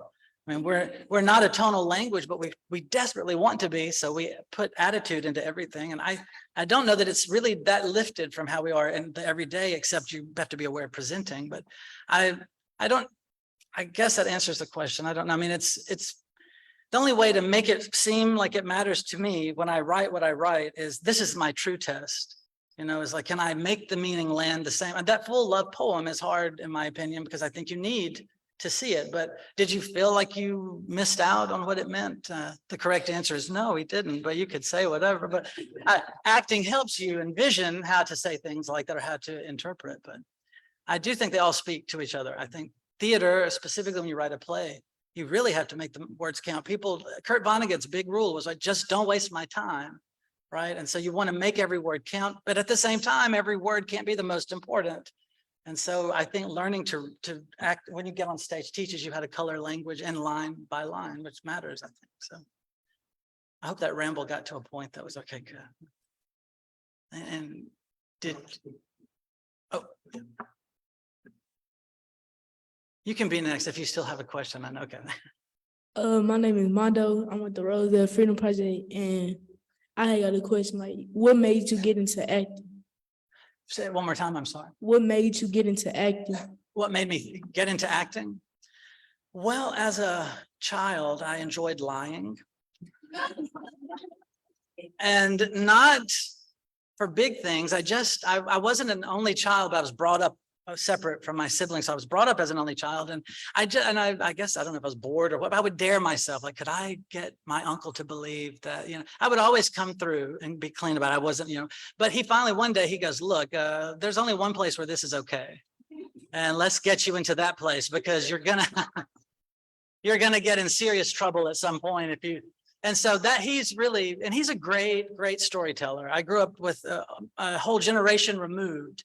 So like I didn't have my parents' age at all. I was always around much old, like 30, 40 plus years older than me. And I say that in conjunction with why I learned to act is because I learned how to appreciate being quiet and how to observe. And when you put that with acting, I hope that it enriches whatever process, because as a writer, if you're interested in writing, this is the other half of it. You have to give readings. And sometimes even the greatest writers turn out to be their worst readers. And I think that's unfortunate. And so get into acting if you're interested in writing, so that it helps you even to just read. But that's why I got into it, so I wouldn't get my butt whooped every day. And instead you get applause. You get people saying, that's a great job what you did. So, it got addictive after that, but that is why. And I think it enhances any part. Teaches you character education, teaches you how to be with people across every demographic. So there's no loss there. And what was your question?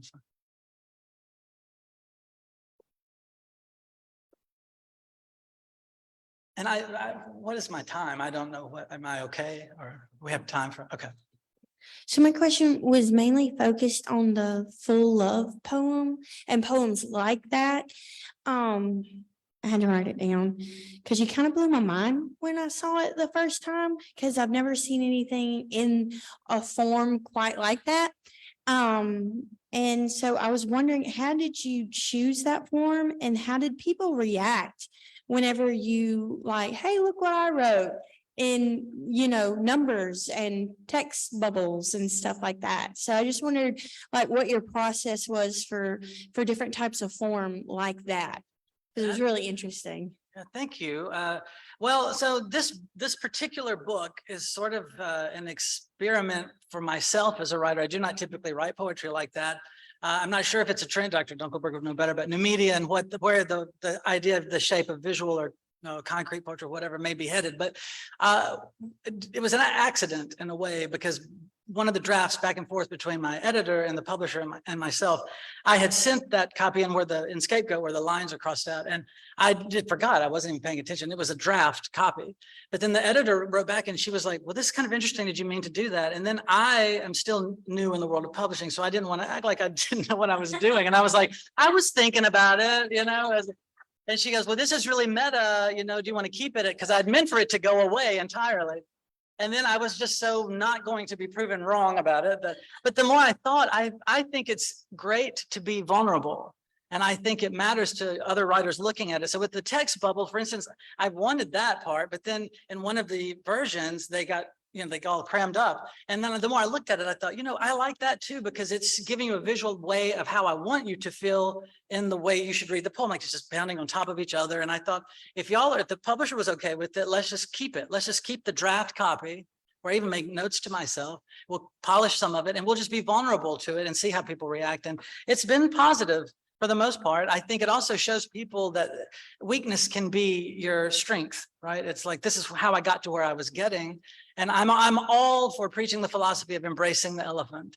If it's in the room and it's awkward, maybe that's the thing you should be doing or talking about. And so instead of being like nervous, I'm just like, look, hey, I'm showing you everything. This is where I started. This is where I'm coming. Bubbles on top of each other or not, read it. You get, I think, more permission to be yourself in the interpretation of it, which ultimately you have to give up anyway. I can't go everywhere the poems go and say, no, do it this way instead. So I just say, go put it there, put it out first and create first and critique later. And it just so happened to, I hope so far, to work to my advantage to just not critique. Maybe I should have in a couple places, but too late now. So, yeah, thank you. So, oh, thank you. Oh,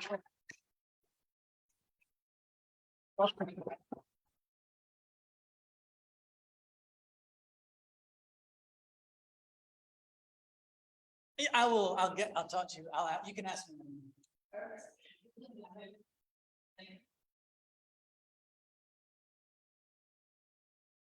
Thank you, Chris. Yes, I am sure Chris would be more than happy to answer more questions with you out in the lobby where we have some books for sale too. If you guys want to peruse that, we're going to take a short break, probably about 10 minutes, a little intermission before we continue with our panel. Thank you.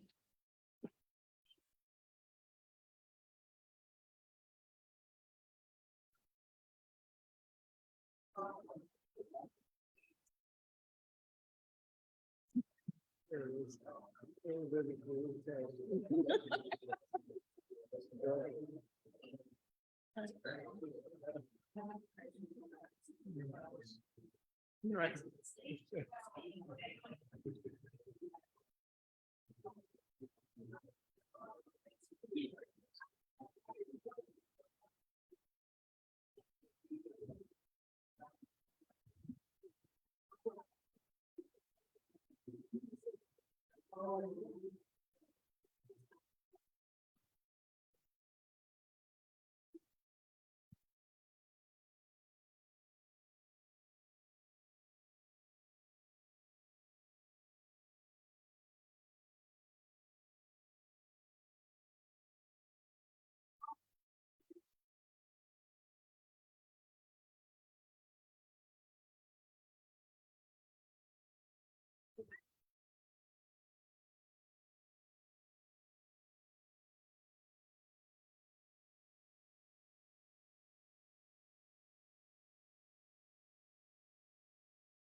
We are about to get started again. If everyone wants to come back in and find their seats.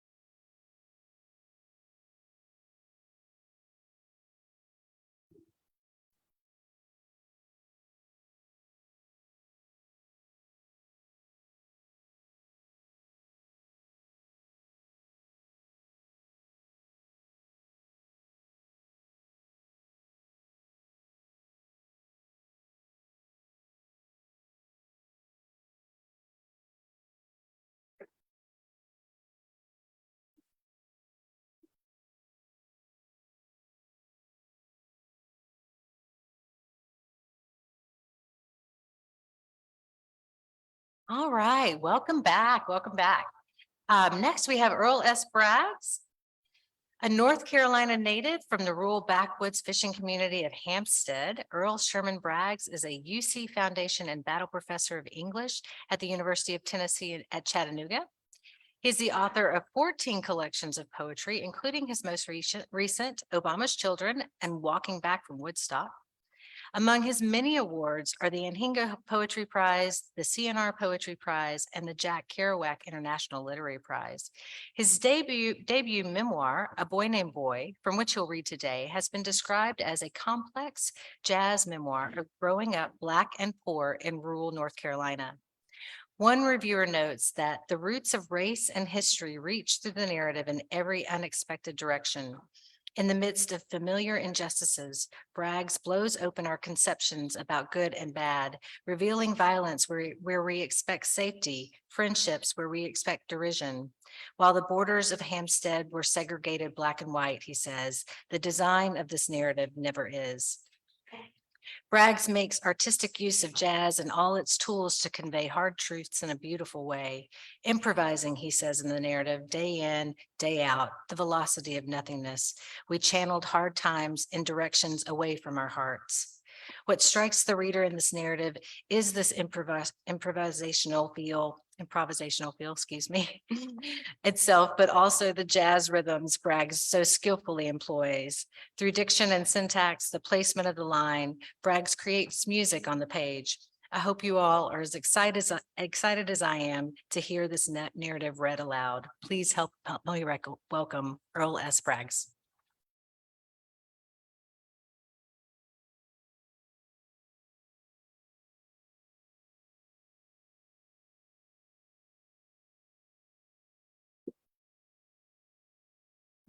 So somebody changed the lighting during the break because when TK was here, there was a sideshow. It was a shadow.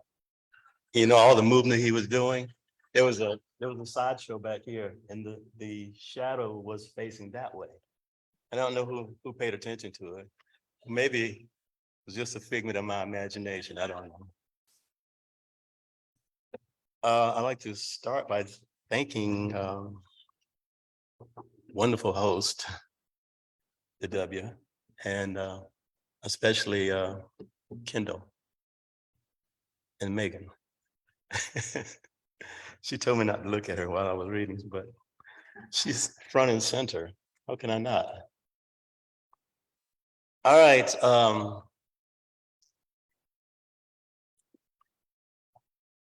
I was raised in a white town. My brothers and I were the only Black kids in the town, in the neighborhood. When I was 16, I left home intending to hitchhike to California.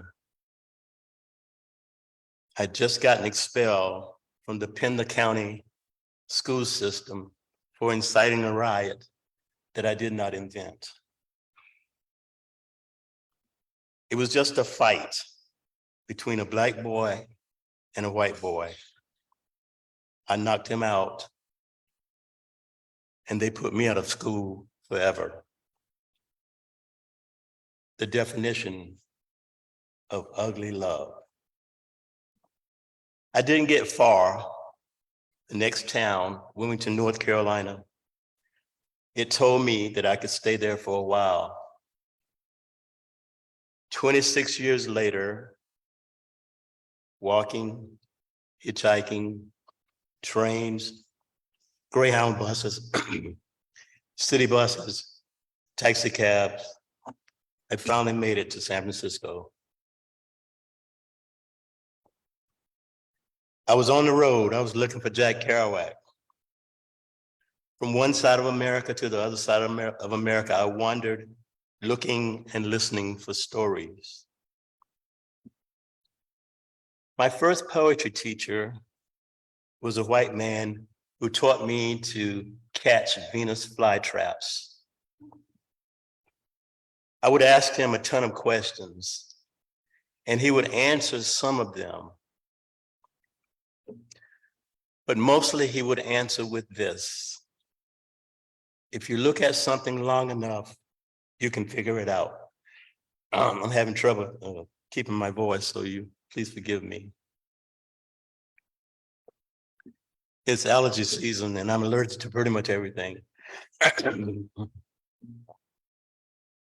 If you look at something long enough, you can figure it out.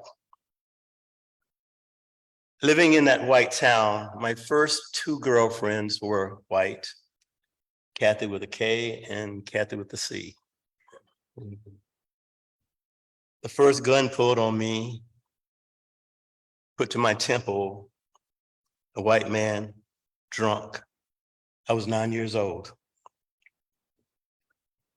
The first time I was kidnapped, I don't know if I was kidnapped at all. And then they came to get me the day the gypsies came. I was 4, maybe I was 5, when they came to kidnap me, to kidnap the shirt right off my back. Routinely, I was just sitting there, looking out from beneath the branches of my George Washington oak tree. I saw the green Chrysler car coming before the green Chrysler car pulled in. But Gypsy Rose Lee saw me before I saw her staring out from the most hypnotizingly beautiful eyes I think I've ever seen. Gypsy Rose Lee, clear as my name. Come here, son. Come here, my dear dark one. Come here, son. Night travel and accomplishments in the dark often go unnoticed. Sid Arthur must have noticed, but Sid Arthur's face is blank, like the Buddha he is, never a smile, never a frown. The patience of trees is a virtue. Without knowing, I was waiting. I had waited. I had waited 26 years by the time I left. I packed, left the stove on, hoping the house would burn down. Just kidding. Went out the door. I was on the road again, like Willie Nelson. Pot pipe in my cargo pants pocket. I left singing a Motown song. In my Paisley book, I wrote down what I saw, what I smelled, what I heard in languages that only a school bus yellow pencil could write down.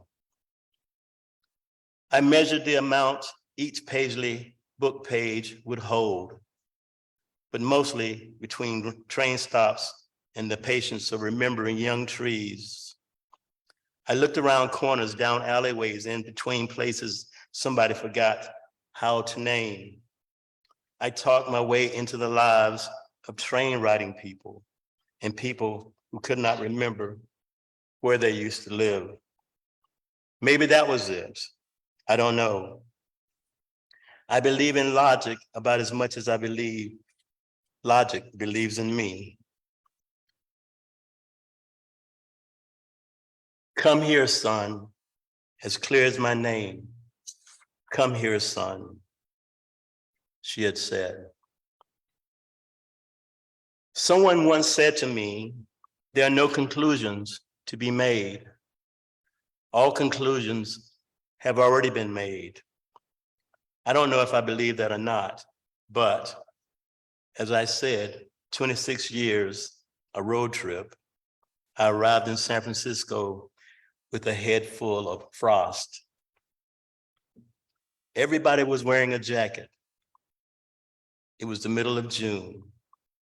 I was looking for Jack Kerouac on Jack Kerouac Alley next to the City Light bookstore on Columbus Avenue when I stumbled upon my third understanding. After reading a lesson, after learning another lesson, the lesson of not buying 2 California burritos for a mid-afternoon lunch, I made it to a bookstore that From, a guide had met, had drawn on a map. I stood outside the bookstore before going inside. Some bookstores are more literary than others. This was the top of the line. The bookstore owner was a man without directions. He was scattered like loose pages in the wind. Yet he seemed to pay attention and not pay attention at the same time. I told him I had a book and I would like to read poetry at his bookstore. He told me he had 2 poets coming in from London Friday night and that I was welcome to read. Come Friday, sure enough, my name was on the marquee, 7 p.m. playbill. My name, Hudson R. Rivers. It was close to 6:30 when I walked in. After the reading, I took the bus back to the Mission District to my rent by the week room. There, sitting in a paisley chair, reading pages I'd written in my paisley book, I remembered the dim lamplight of my childhood. I remember the Pushkin fairy tales told to me. I remember how wild I was in the streets growing up. They were not really streets. They were backcountry roads. I remembered playing center field, robbing white boys of home runs. I remembered stealing second base.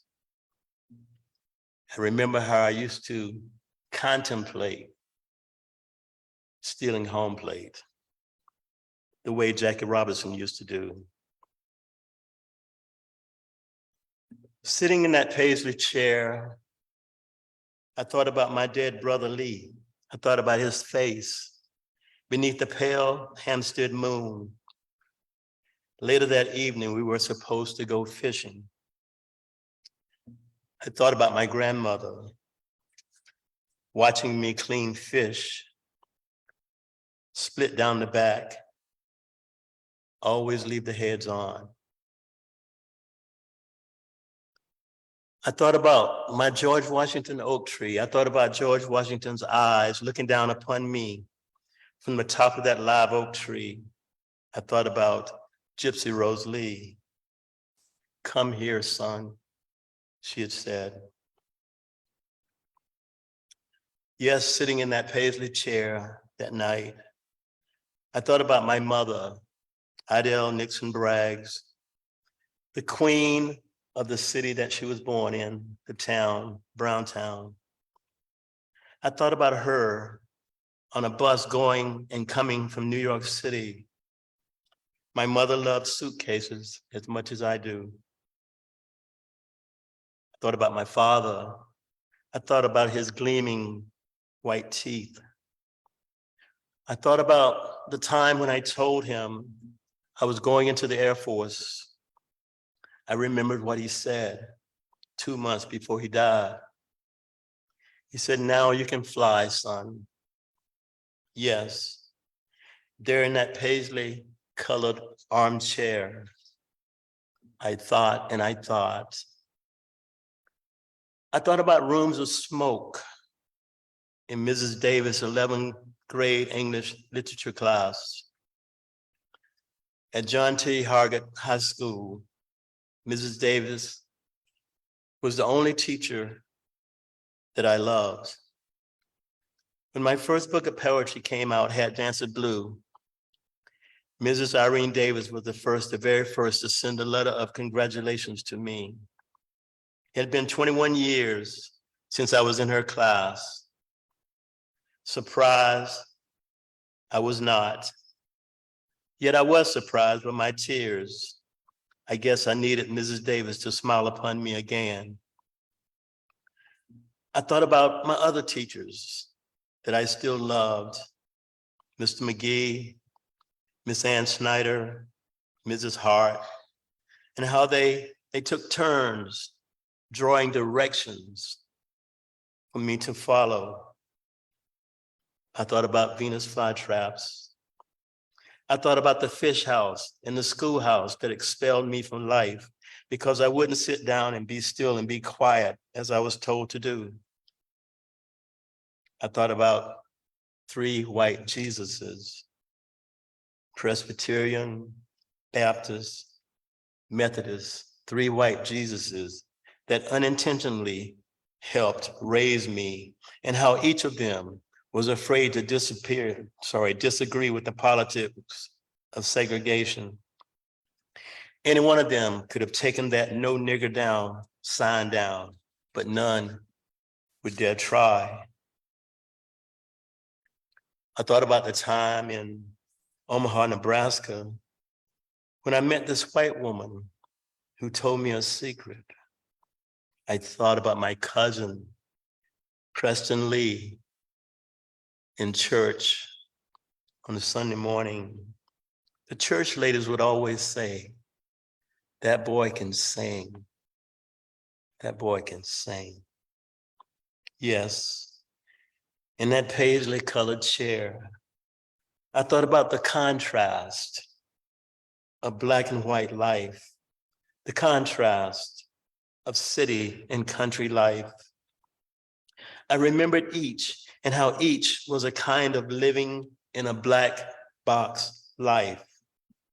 I thought about sinks full of roaches and riots and our war clothes drying in the weariness of riot-torn sunshine. The front line was the clothesline and the backyard. I thought about the smell of tear gas. I don't think it ever dies. I thought about the nicknames that we had. Nicknaming, according to Ralph Ellison, is the Black art of escape. I asked myself, sitting there in that paisley chair, I asked myself, am I an escapee? Did I get out of Whitetown? Did I get out of Hampstead, North Carolina? Or still am I just a little dark complected boy named Boy, catching fish and Venus flytraps? I thought about the train seat people and the train stop people, getting on the train from somewhere, going somewhere or anywhere or nowhere. I thought about the path, my tracks that led away from and led back to wherever I came from, wherever I've been. Maybe those gypsies did kidnap me after all. It's just that I don't quite remember quite how long Gypsy Rosalee's fingers really were. She said, "Come here, son." Maybe her gypsy eyes never broke away from the way I now plainly see the designs of paisley in a paisley chair. Maybe she did kidnap me. How else is it that I ended up being as gypsy as any one of them? Maybe it was the goat man's 2 black and white goats resting beneath the shade of my George Washington oak tree. Maybe they knew from the beginning that remembered numbers never add up. "Come here, son," she said. I thought about the people I met along the way, people like the salt shaking man sitting at a table next to me at breakfast in a restaurant in Salt Lake City, sitting there pouring salt down his throat. I thought about him, Salt Lake City, of all the cities in the world, sitting there, pouring salt down his throat, telling me he didn't live around there and that as far as he was concerned, there was no Jack Kerouac to be found. And I could tell by looking at him, he could not tell straight from crooked. I thought about a pair of tight yellow shorts, a street artist girl outside of the 30th Street train station in Philadelphia. She was drawing pictures of tourists for $1 each. She drew a cartoon picture of me. I gave her $5 because her shorts were so tight and so yellow. I thought about the Amish people I met on the train ride between Philadelphia and Chicago that I met but did not meet because our eyes never made contact. I thought about the palm reading lady sitting in the psychic corner. I walked in, I gave her $5 to read my palm, but I read hers instead. She forgot to give me my money back, and I forgot to ask for it. I thought about Junior Boy, a pretend to be homeless Black man. He told me he sleeps on park benches in the day because he can't sleep at home at night. He introduced himself as John Jackson. People call me Junior Boy, he said.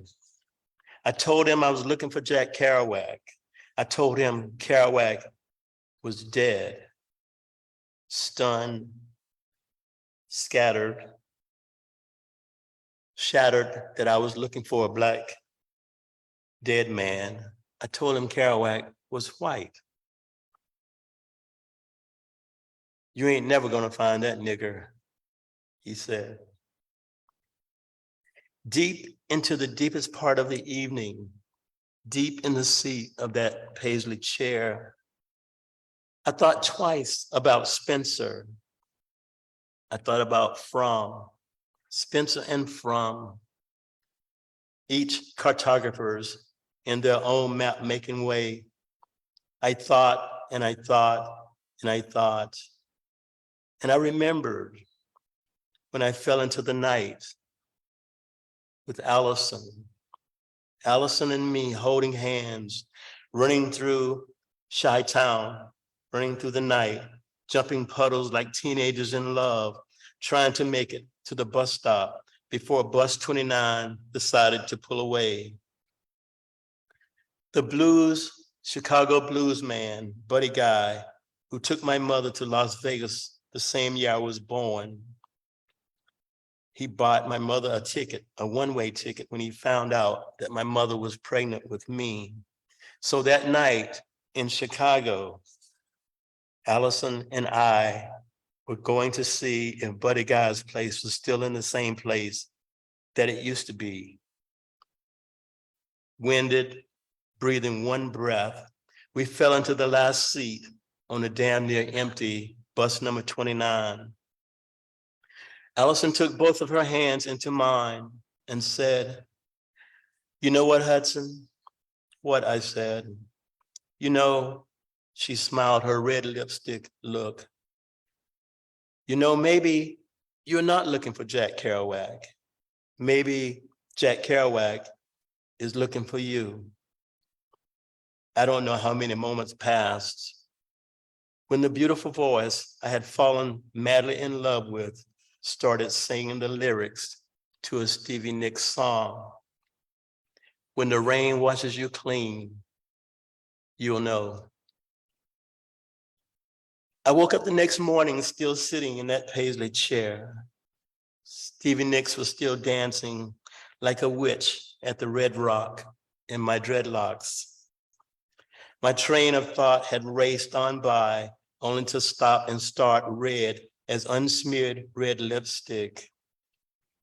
A cold shower, a cold California burrito for breakfast. I packed my Jack Kerouac backpack and checked out of my rented room and walked to a familiar place where overcrowded buses still stop for strangers. I thought about all the buses of my life, all the buses of my childhood, my growing up years. The Seashore Line, the Eastern Shore Line, Miss Lockie's Blueberry Bus, the Myrtle Beach Bus, the Butterbean Picking Bus, the Strawberry Fields Bus, the Wilmington Transit Authority City Bus, the Greyhound Bus that carried me across the state of Texas to basic training. I thought about the US Air Force bus that carried me from San Antonio, Texas to Wichita Falls, Texas. I thought about the Filipino bus that dropped me off at Clark Air Force Base, Angeles City, Republic of the Philippines. And I lined all of those buses up, one by one, every last one of them on one highway. And I stood up and I pulled a cord, telling each driver, this is where I get off. The airport was Sunday morning crowded when I got there. I guess people love flying on the holiest day of the week. My Jack Kerouac backpack was heavy with thoughts that felt so light when I put them on the checked baggage scale. My boarding pass promised me a window seat. The Golden Gate Bridge is really orange, but in a certain pierce-colored light, it appears golden. So I arrived in San Francisco on a train, and I left San Francisco on a jet airplane. No more nights on the train for me for a while. No, I did not leave my life or my heart in San Francisco, but San Francisco left its heart in me. Like the Tennessee Williams play, Tom looking for a piece of broken blue glass, menagerie. No, I did not go to the moon. I went much further. Thank you.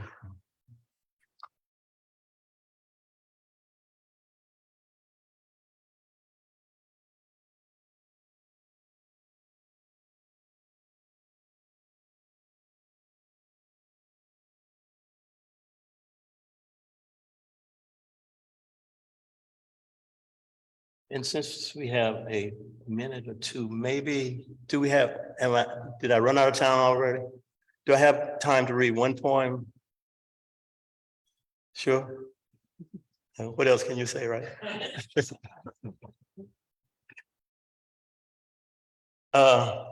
In which language do I keep silence? I know that if a number is raised to the first power, the exponent is usually not written. I know that the absolute value of a number is that number without a sign. Without a sign, there's no way to tell who I am. Today, I will not give any indications. I know that the angular velocity of your movement is too beautiful to name. And I've come to recognize you as lines of my own poetry. It's a funny thing how books can be read upside down and maps get us most lost. I know this from experience of waiting. Lately, I find myself looking at maps, measuring the distance between cities. 1 inch equals 25 miles, 1/25 of 1 inch equals 1 mile. Small towns are represented as dots. I question the mathematics of it all. My numbers have become fractions on a November calendar. I've learned to count parts of each square. I know what it's like to have nothing but time. The night I first saw you dance, I followed the softness of your steps across the floor, across the studio, every spin taken into consideration, every jump. I know the shortest distance between us is a straight line. I want to leap with you, but not tonight, because when I divide the time of day into the time I've known you, multiplied by the number of times you've crossed my mind lately, the answer is way too early to tell what I'm feeling. I know the wrong answer is not always wrong. Do you know how to tango? Do you know how to ride music in wide open space? I know how to fly without wings. If you were a jet airplane traveling at 7 kilometers while gaining altitude at a constant rate, if you travel between points 5.8 kilometers apart, what is the gain in altitude? I would figure it out and meet you at the vertex. I know the Pythagorean theorem. I know some mornings my dreams lie to me to make me feel better. I laugh trying to figure out the ones I now have. I'm not saying I dream about you. I'm saying you're in my dreams, and most often I wake up falling. I know the distance I fall equals 1/2 times the time squared it takes me to fall. According to road maps, my silence is 1 mile from you in either of the directions I decide to take. I know that speed equals distance divided by the time I sit here and wait. I know exactly how long it should take if I were to measure your gaze in either of the 2 languages I now speak. I don't say anything. I light myself another cigarette. I ponder the velocity of silence. Thank you so much.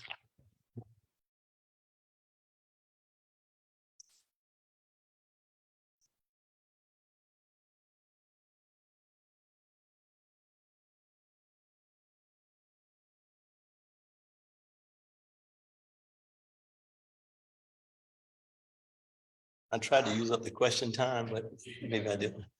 No, I welcome questions.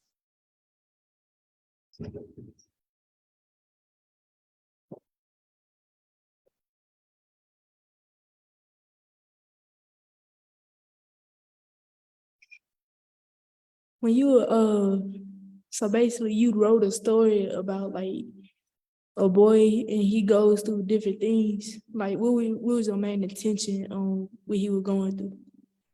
Who was the main attention on when I wrote this, Mhm. the memoir? You did the book. I mean, it's me, of course. It's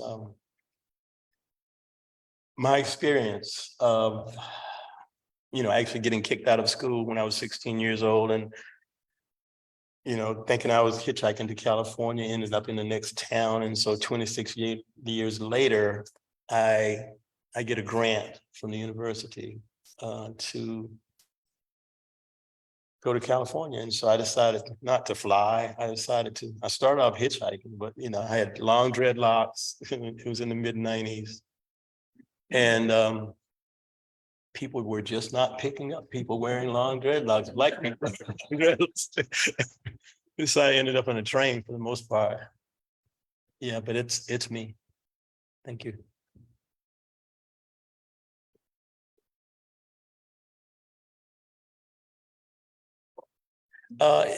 It was during the transition period, actually, when just 1 second.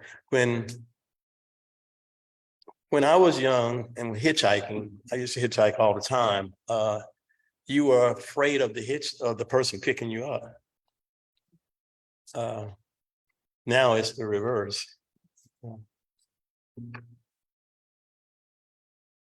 Or maybe the other way around. I'm sorry, I'm dyslexic. Yes, sir. Which one do you prefer of poetry, paragraphs, novels, books, or poems? Great question. Poetry. Poetry. Another question?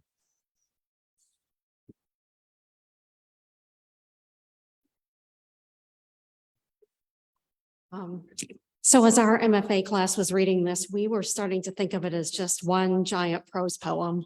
is really what it felt like. And I was just curious about your writing process of this. Was it more poetic, or did you sit down and look at the linear memoir, or it almost felt like this was just almost a big rush of emotion and memory? So I'm really curious about the writing process.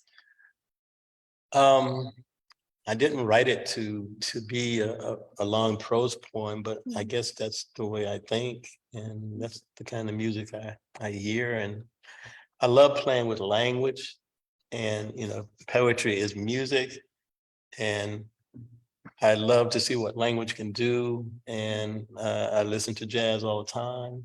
Not all the time. I listen to a lot of rock and roll and country music and all that stuff too, but I love jazz. And I love improvisation. And so things are just kind of flowing in the way that that they do. Ray Charles, when someone asked that Ray Charles that same question, he said, I don't know, I just let it do what it do, baby. So I guess that's what I did, yeah. It worked. Thank you so much. Thank you.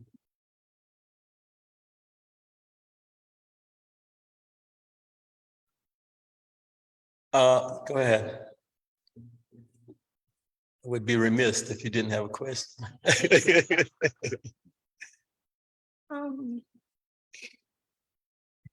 So I know that you dedicated this memoir to your daughters, but I was wondering if there was another intent behind this memoir. Like if you wrote this not just for memoir's sake, if that makes any sense, not that was your intention, but I guess my question is why these memories in this collection, and why now? Because I'm glad, and I think it's important, like we've talked this weekend, but I was just curious as to why, if I could give you a more, ambiguous question. Yeah, why? Well, first of all, why it was dedicated to my daughters is it started many, many years ago. I was watching like a Jay Leno program or something like that, and there was the son of a famous person on the Jay Leno show, and Jay Leno was asking about that boy's father, who was very famous. And the son, he was about 9 years old, did not know a lot of things about his father that the general public knows, well, of a certain age. And I started to think about my daughters and what they know about me. And so I started, I saw this Maya Angelou book one time. She wrote letters to my daughters. And I said, why don't I write letters to my daughters? And so I started off writing these letters to my daughters. And so it just kind of led to the memoir. So that's why it's dedicated to them. But I think in many ways it honors a lot of people in the memoir are honored because I mentioned them in there, like my teachers and all that. But a great question, thank you. And I want to close with a Eudora Welty quote. I can remember it. She said, long before I listened to stories, I listened for stories. And so we can see that with that photograph talk this morning, is that you look for pictures to take, you look for snapshots, and you recognize those snapshots. So long before she listened to stories, she listened for stories. And that's what I did when I was on the road, is I was listening to all these people that I was meeting.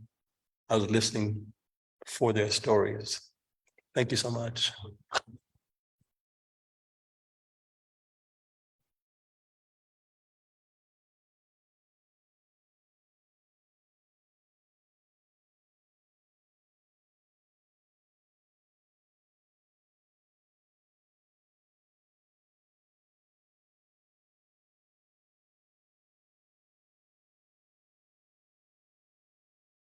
Our final reader today is our very own C.T. Salazar, Latinx poet, native Columbus, Mississippian, and graduate of the WSBA and MFA programs in creative writing.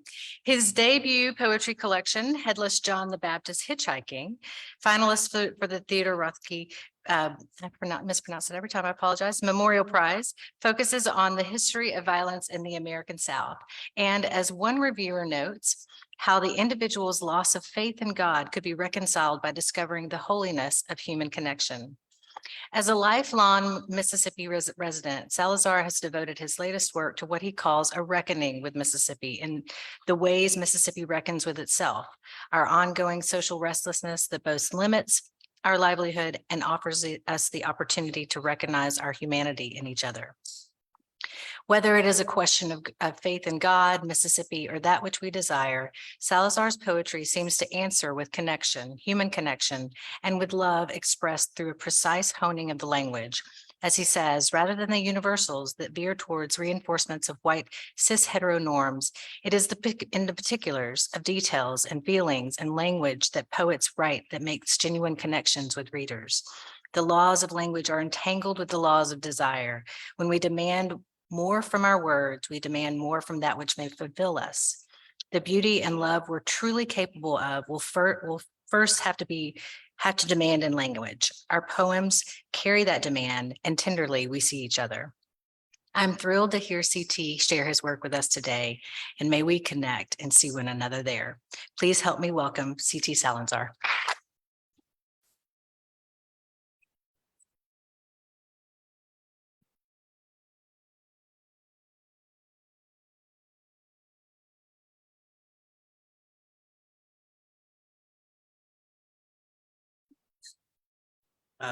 Yeah, hey everyone. I want to let you know that I am intimately aware that I am the last writer in between you and a sandwich. And I'm gonna rely on you and your honesty. And then when I see the look in your face that says it's sandwich time, I'm gonna respect that. But it's great to be here. Thank you, Kendall, and everyone that's part of the symposium. I used to attend these and like look at real writers. So being here is just a baffling experience. But I'll read a few poems and then we can talk about it after if you want. See, the first one I'm going to read is, I always tell myself I have a plan when I get up here, but I never do. This is poem ending with Abraham's suffering. I said I wanted to change my name to Hallelujah, so everyone who climbed a mountain would yell my name to clouds they'd finally seen the top of. Kiss me, Hallelujah. Tonight, no one said my name, though the moon encrusted a white halo on the graciously indigo sky. Some nights, the sky is everything it wants, and not just a wall for our fathers to nail prayers against. Let the starlight harden to keys in your hands. Let the stars light you lovely despite your father's resemblance. Tonight, I want to rename mountains, not after the people who climbed them, but their reasons why. I could say, I wanted to quit, but I was halfway up Mount. I could never forgive myself if I gave up now. Monarch butterflies in their migration still curve around a mountain flattened hundreds of centuries ago. If I could name them anything, I'd call them the ideal shape of faith, even when the rain softens them to nothing. When the rain gave me its 1,000 names, I felt every drop soft as the lips of my mother, who can saint even the darkest cloud until we praise it for being the mother of something. Rain, the shape least like the mountain, shape of submission to gravity. So Isaac asks, Daddy, where are we going? And Abraham says, we're going to the top of, I will never ask anything from God again.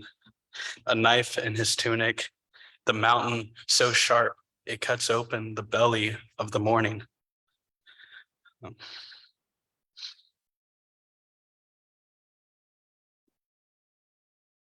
So writing this collection has been a long journey. Some of the poems in here are around 7 years old, so it's been a strange thing what is new work to a lot of people is very old work to me, and having to interact with an older version of myself for readings has been neat. But this is one of the older poems in the collection. So this is mostly I'd like to be a spider web. Because in the rain, I'd look like a cracked window without a church to belong to. You could look through me and see the world in front of us. One time, my ex-lovers made a road of tongues for me. I took my shoes off to feel the song a little better and cut a note short with each step. I want to tell you how many churches I've built to praise little things that deserve more than their few seconds of existence.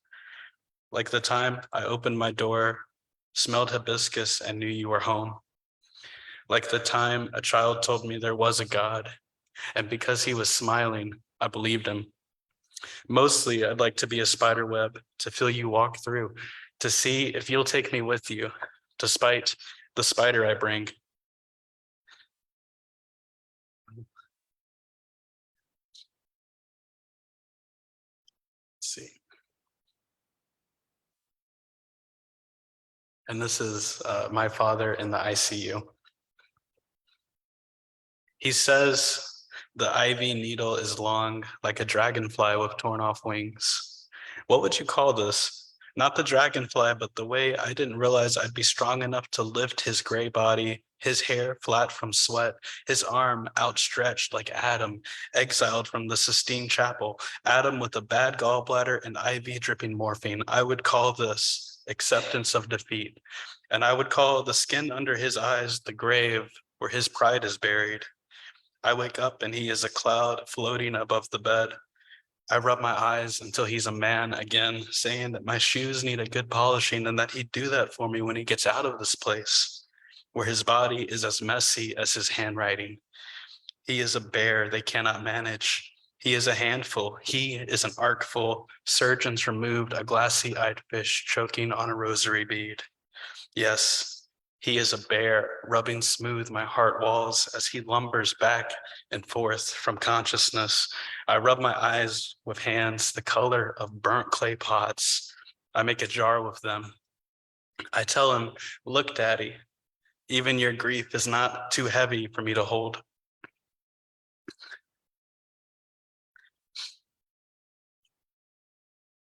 And then, so one thing I've been trying to challenge myself to do since I've been giving more readings is read poems that I haven't read out loud yet.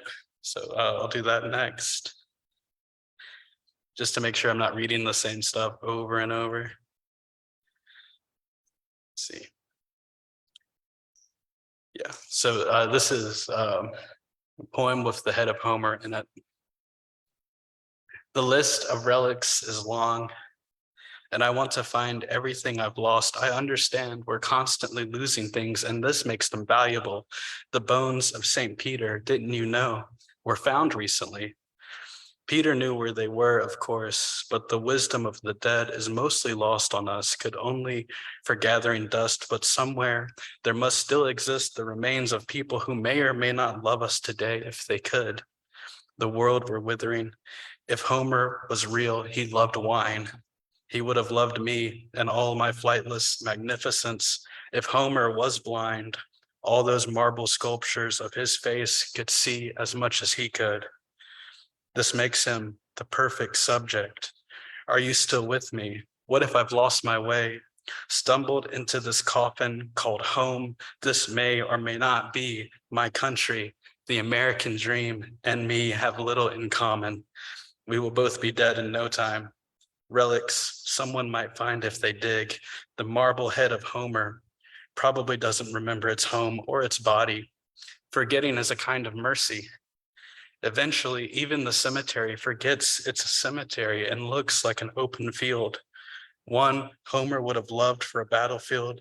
One Odysseus could ask his son to carry him across. There's more than one kind of battle. I tell myself these things as if it'll stop me turning to stone, my country cracking me. Imagine me buried in a cemetery that forgets it's a cemetery. Relics in a field, my belt buckle, my father's watch, his name engraved on it. Oh, sorry, I gotta keep my phone here just to know what time it is. Cool. So some of the poems in this book are titled directly after fragments of Sappho, who in the Western tradition we take as like the first secular poet. So the first poet writing not directly to a god. And this one is actually written for my spouse. It's titled "As Long as You Want." The river is high, or the world is sinking. Either way, we have permission to be too much. I threw out your almanac. It said, if you see blood and none of it is yours, trust there is still bleeding to come. I keep imagining God as having the brass claw feet of my mother's tub. Imagine a country where you and I kiss before we burn our battle flags. I was told to bury my dead, but it's the shovel that's underground now. It was an accident, I swear. Follow me if you can. To understand my father's mind, I wrapped my mother in Christmas lights and then fell in love with the way she shimmered. Darling, follow me deep enough into this cave. When our oxygen runs thin, we'll confuse the glowworms for teeming yellow moons.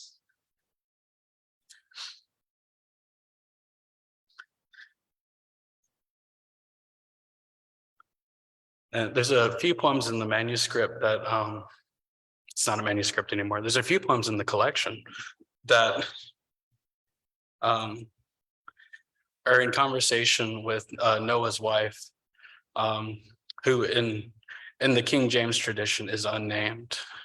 There are a few traditions in which she does have a name. So I like that knowledge and bringing that into the conversation. But the King James Bible, as we know it, does not name Noah's wife.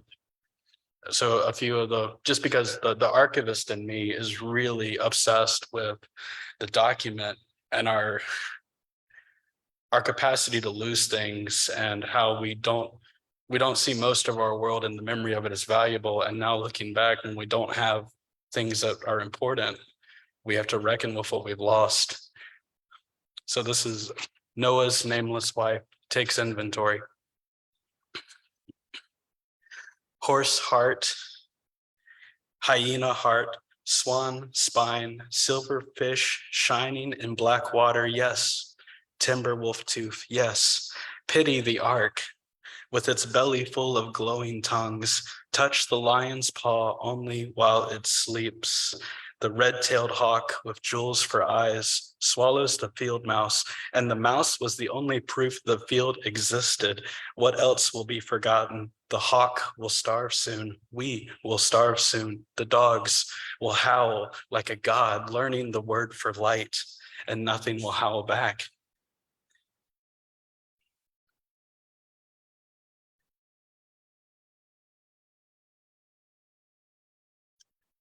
And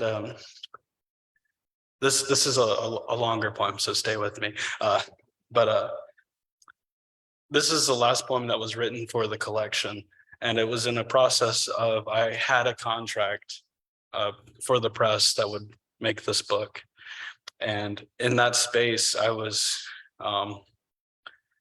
getting a little bit of anxiety that the age of some of the poems in many ways represented a person that I wasn't anymore, because I had grown over 7 years. Some of the things that I wrestled with, my relationship to those questions had changed. And I didn't know, obviously I was terrified to rewrite so much and revise and lose that document of like me working through so much. And a really good mentor of mine who was one of my visiting professors named Earl Wilson, he told me about this form called the palinode, and that this form exists as a way for the poet to sometimes contradict what they said in an earlier poem or to fully contract a previous statement. And I love that. And that form gave me everything I needed so that many ideas could exist alongside each other and that we could see an actual growth of an idea. So this is Palinode, or Lullaby with Light and Dark. Sequoias sequined under moonlight, and the way all says always, as if we really could live off this. I'm not saying it never existed, but it never existed the way I'm saying. I meant to say there were too many stars. The sky was a flag, heavy with them, and your face shone bright under that nation, and I looked because I couldn't look away.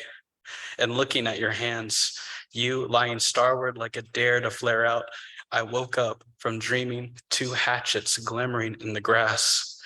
At night, we become statues, beautiful from every side. You said every eyeless earthworm throbbing in the dirt under the house was the mind and mouth of God.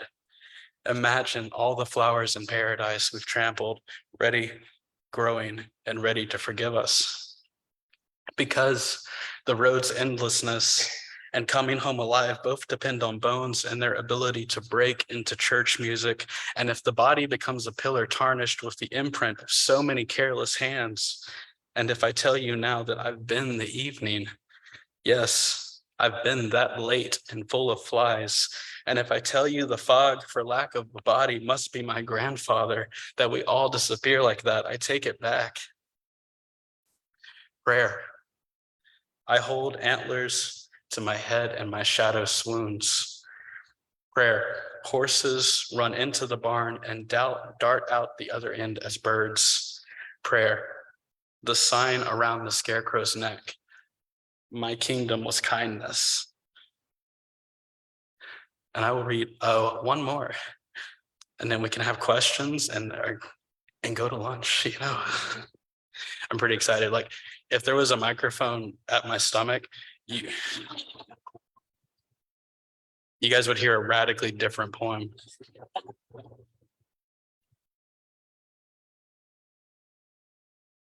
So this is the title poem to the collection. This is Self-Portrait as Headless John the Baptist Hitchhiking. God makes more sense this way. When blood flows from the neck, the body looks like an uncorked bottle, but maybe this leaves more room for salvation. The less of me, the less of sin.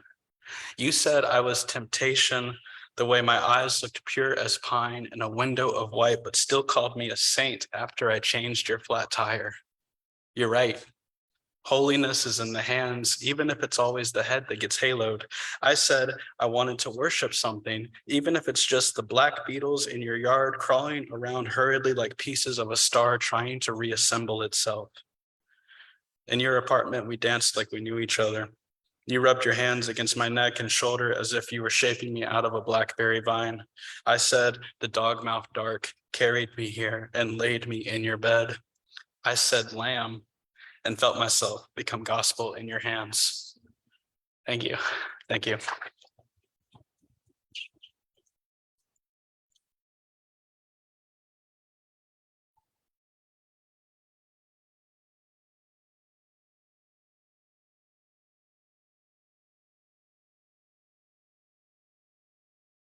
Oh, what do you guys want to talk about?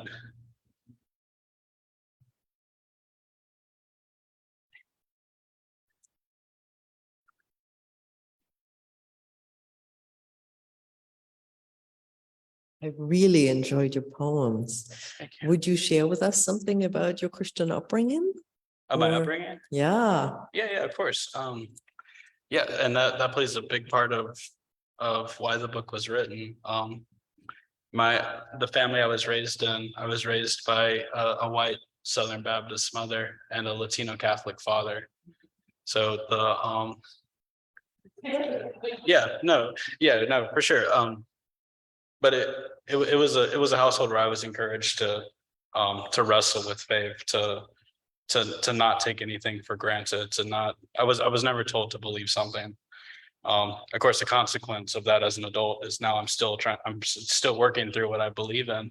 But the language of the King James was such an active part of my household, and that language is a comfort space for me, but also like I feel like it's such a regular part of down home Southern diction as well. So it's been a language that I can occupy in poetry as a way to connect with like my community and my Southerners and the people that I feel like I wrote the book with. But thank you for that question.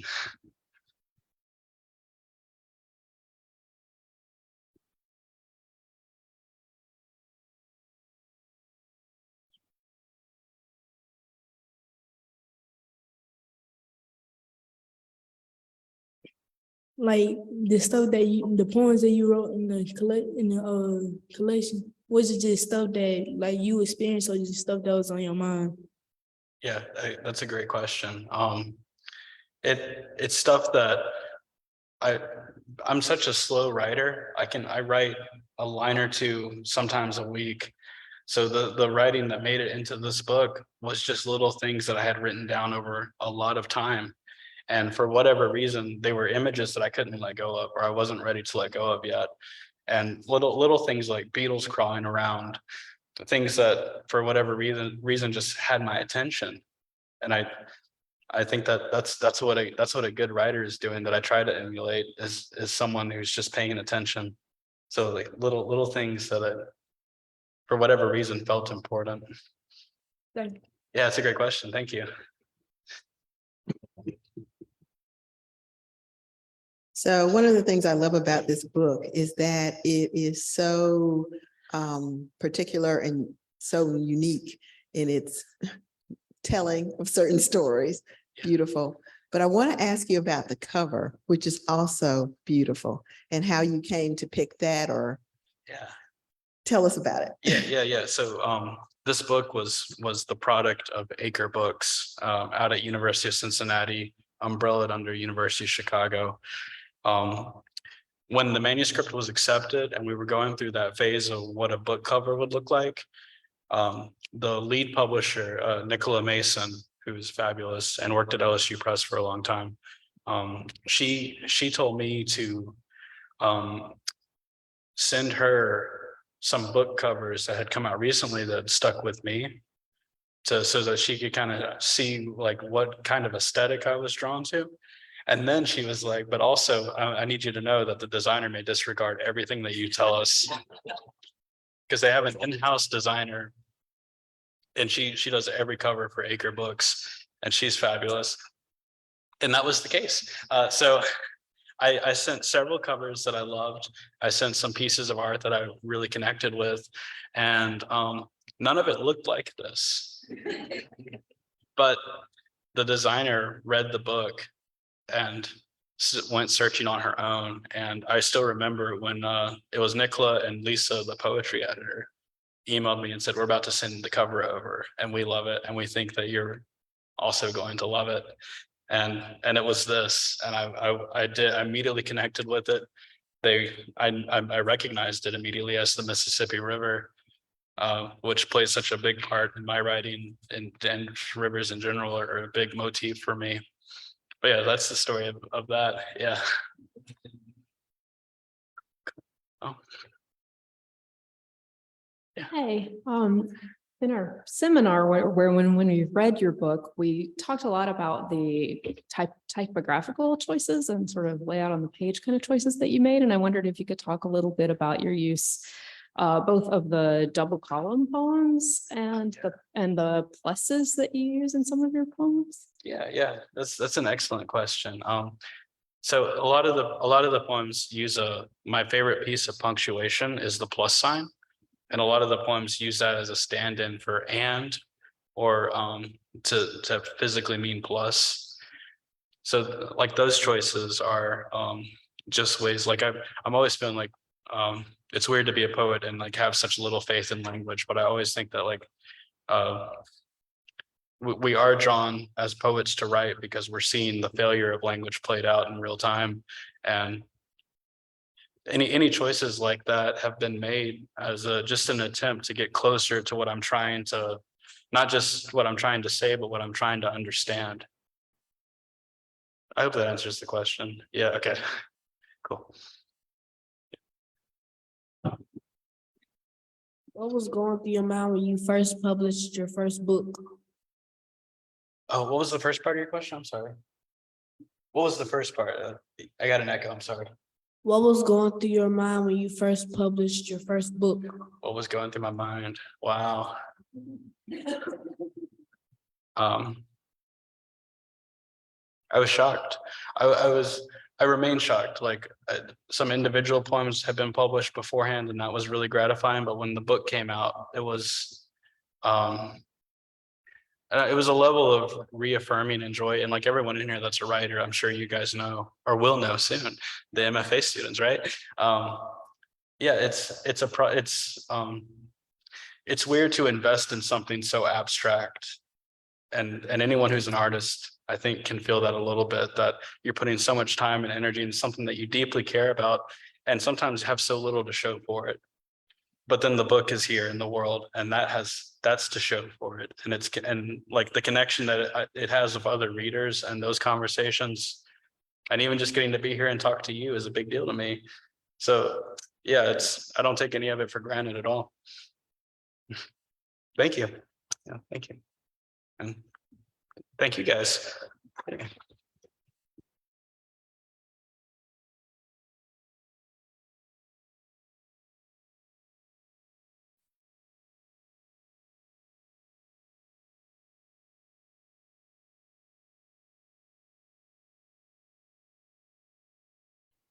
Well, that concludes this year's Welty Symposium. Thank you guys all for coming. I want to remind you guys that there are books for sale in the lobby, which I bet the authors will be happy to sign for you. Before you go, let's give all the authors another round of applause. Thank you.